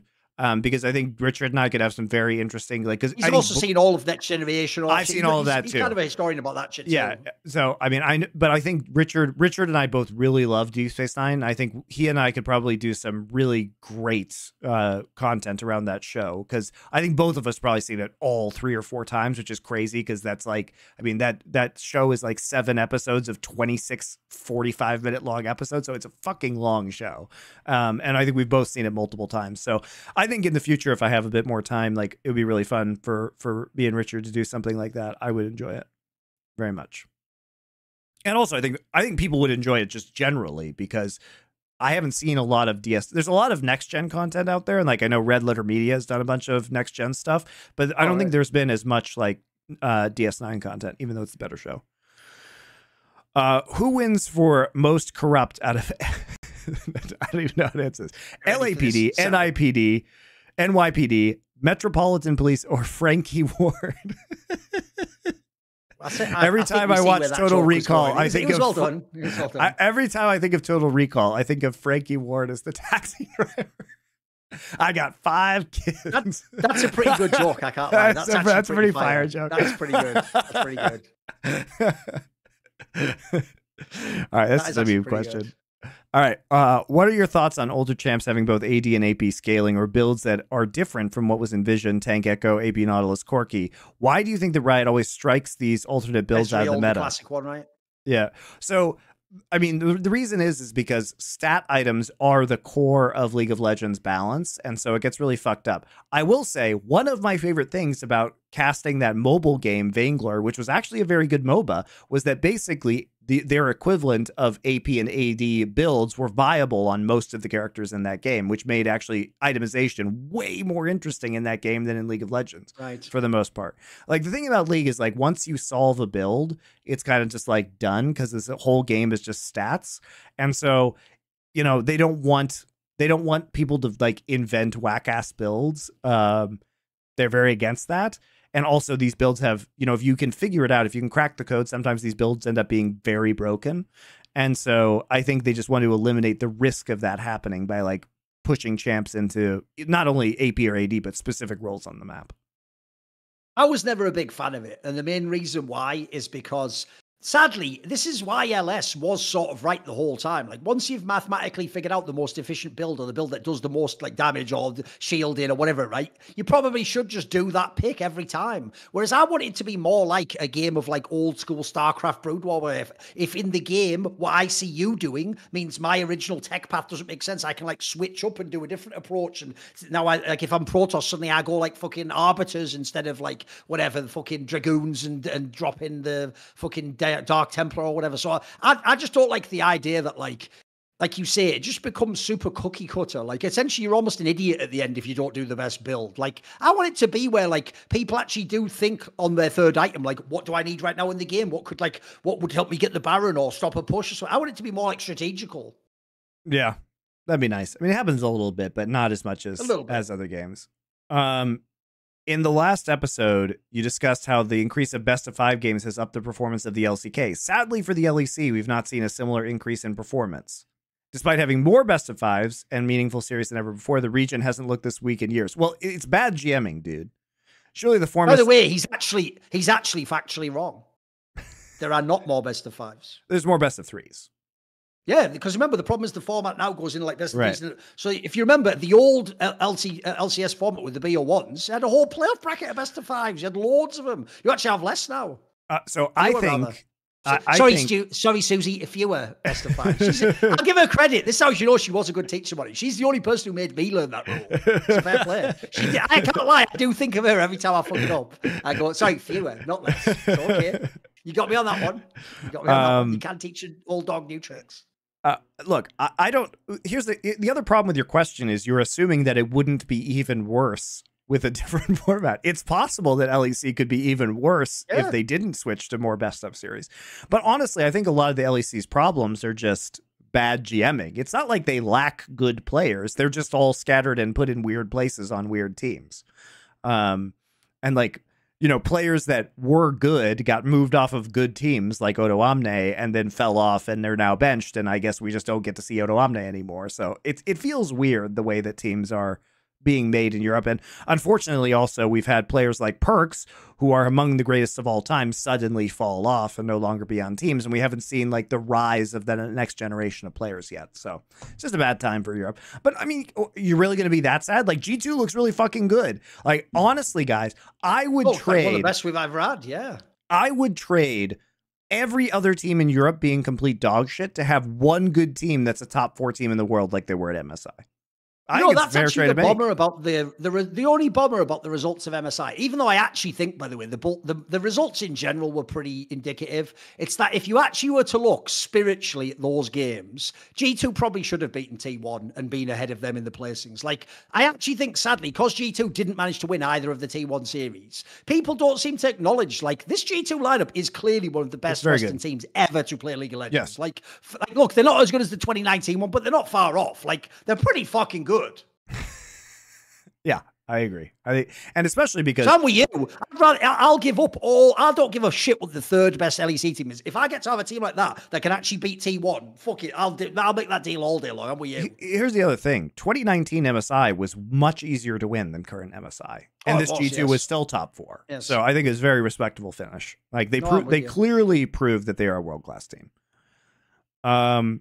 Here's a fan wondering about the Reckless video. Do you have any updates on the Reckless video? I should never have told people to do it. It will come out. You'll see. It will. All right. There you go.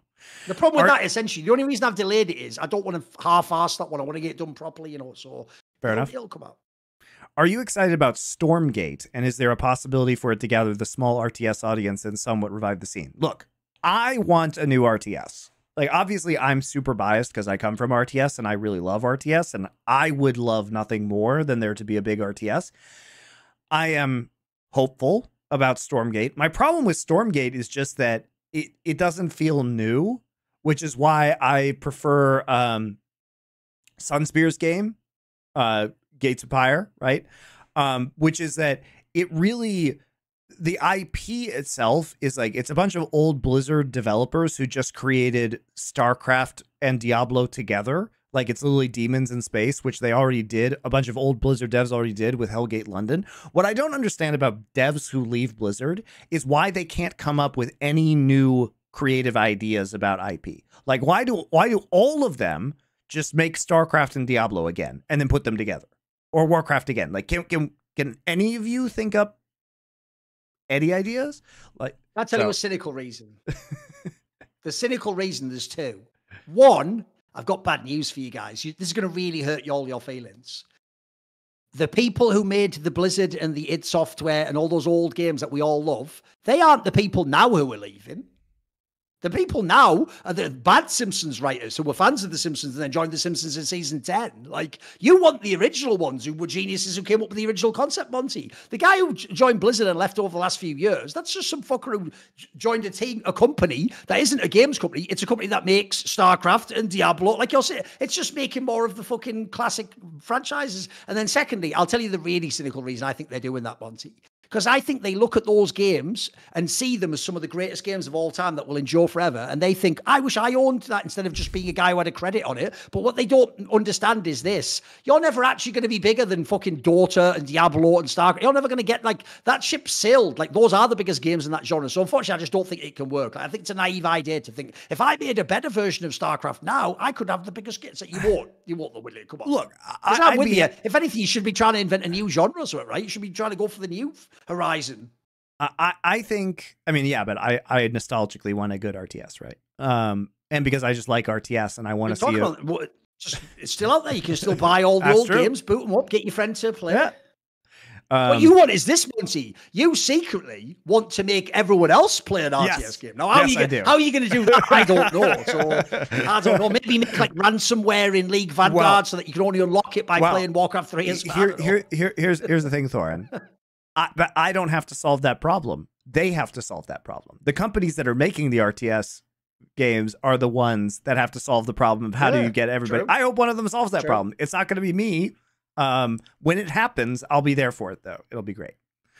So do I think it will happen? I think probably Stormgate has the best chance. I think the mechanics of Stormgate are interesting, but there's like a lot of different RTSs, like Immortal, Gates of Pyre that I mentioned.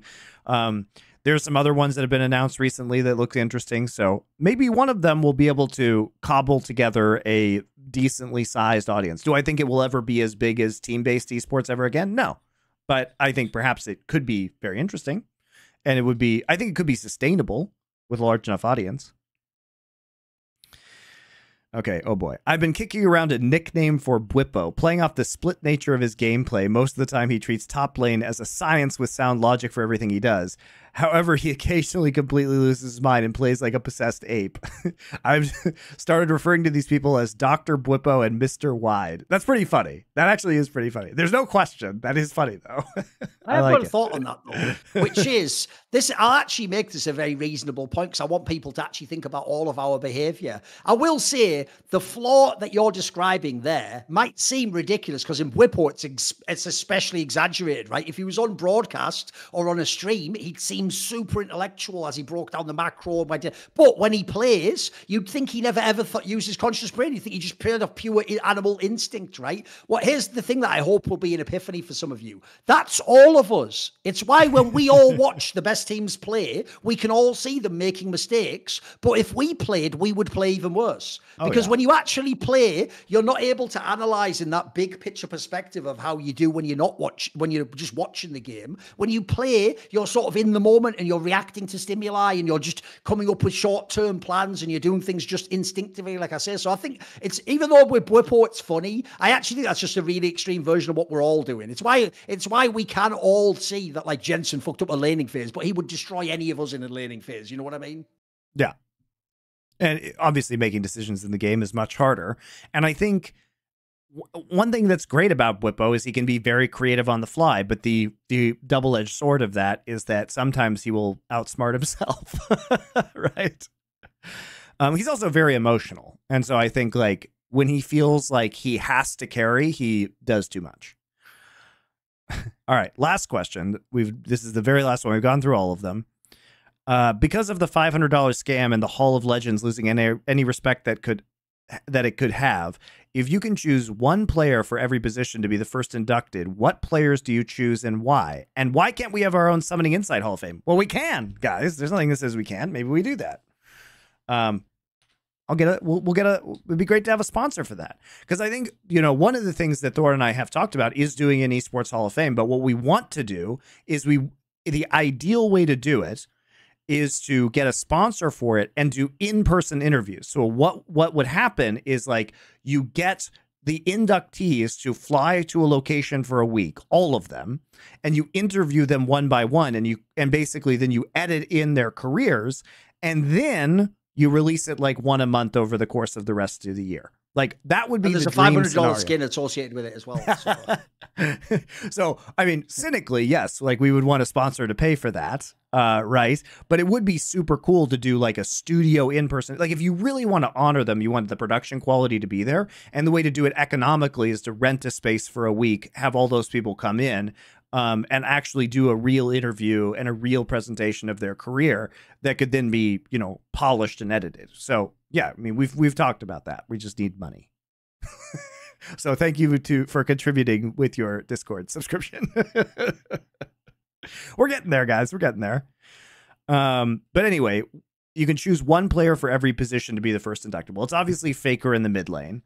For jungle, I mean, I'm picking Score, obviously. For top lane, who would be the first to be inducted?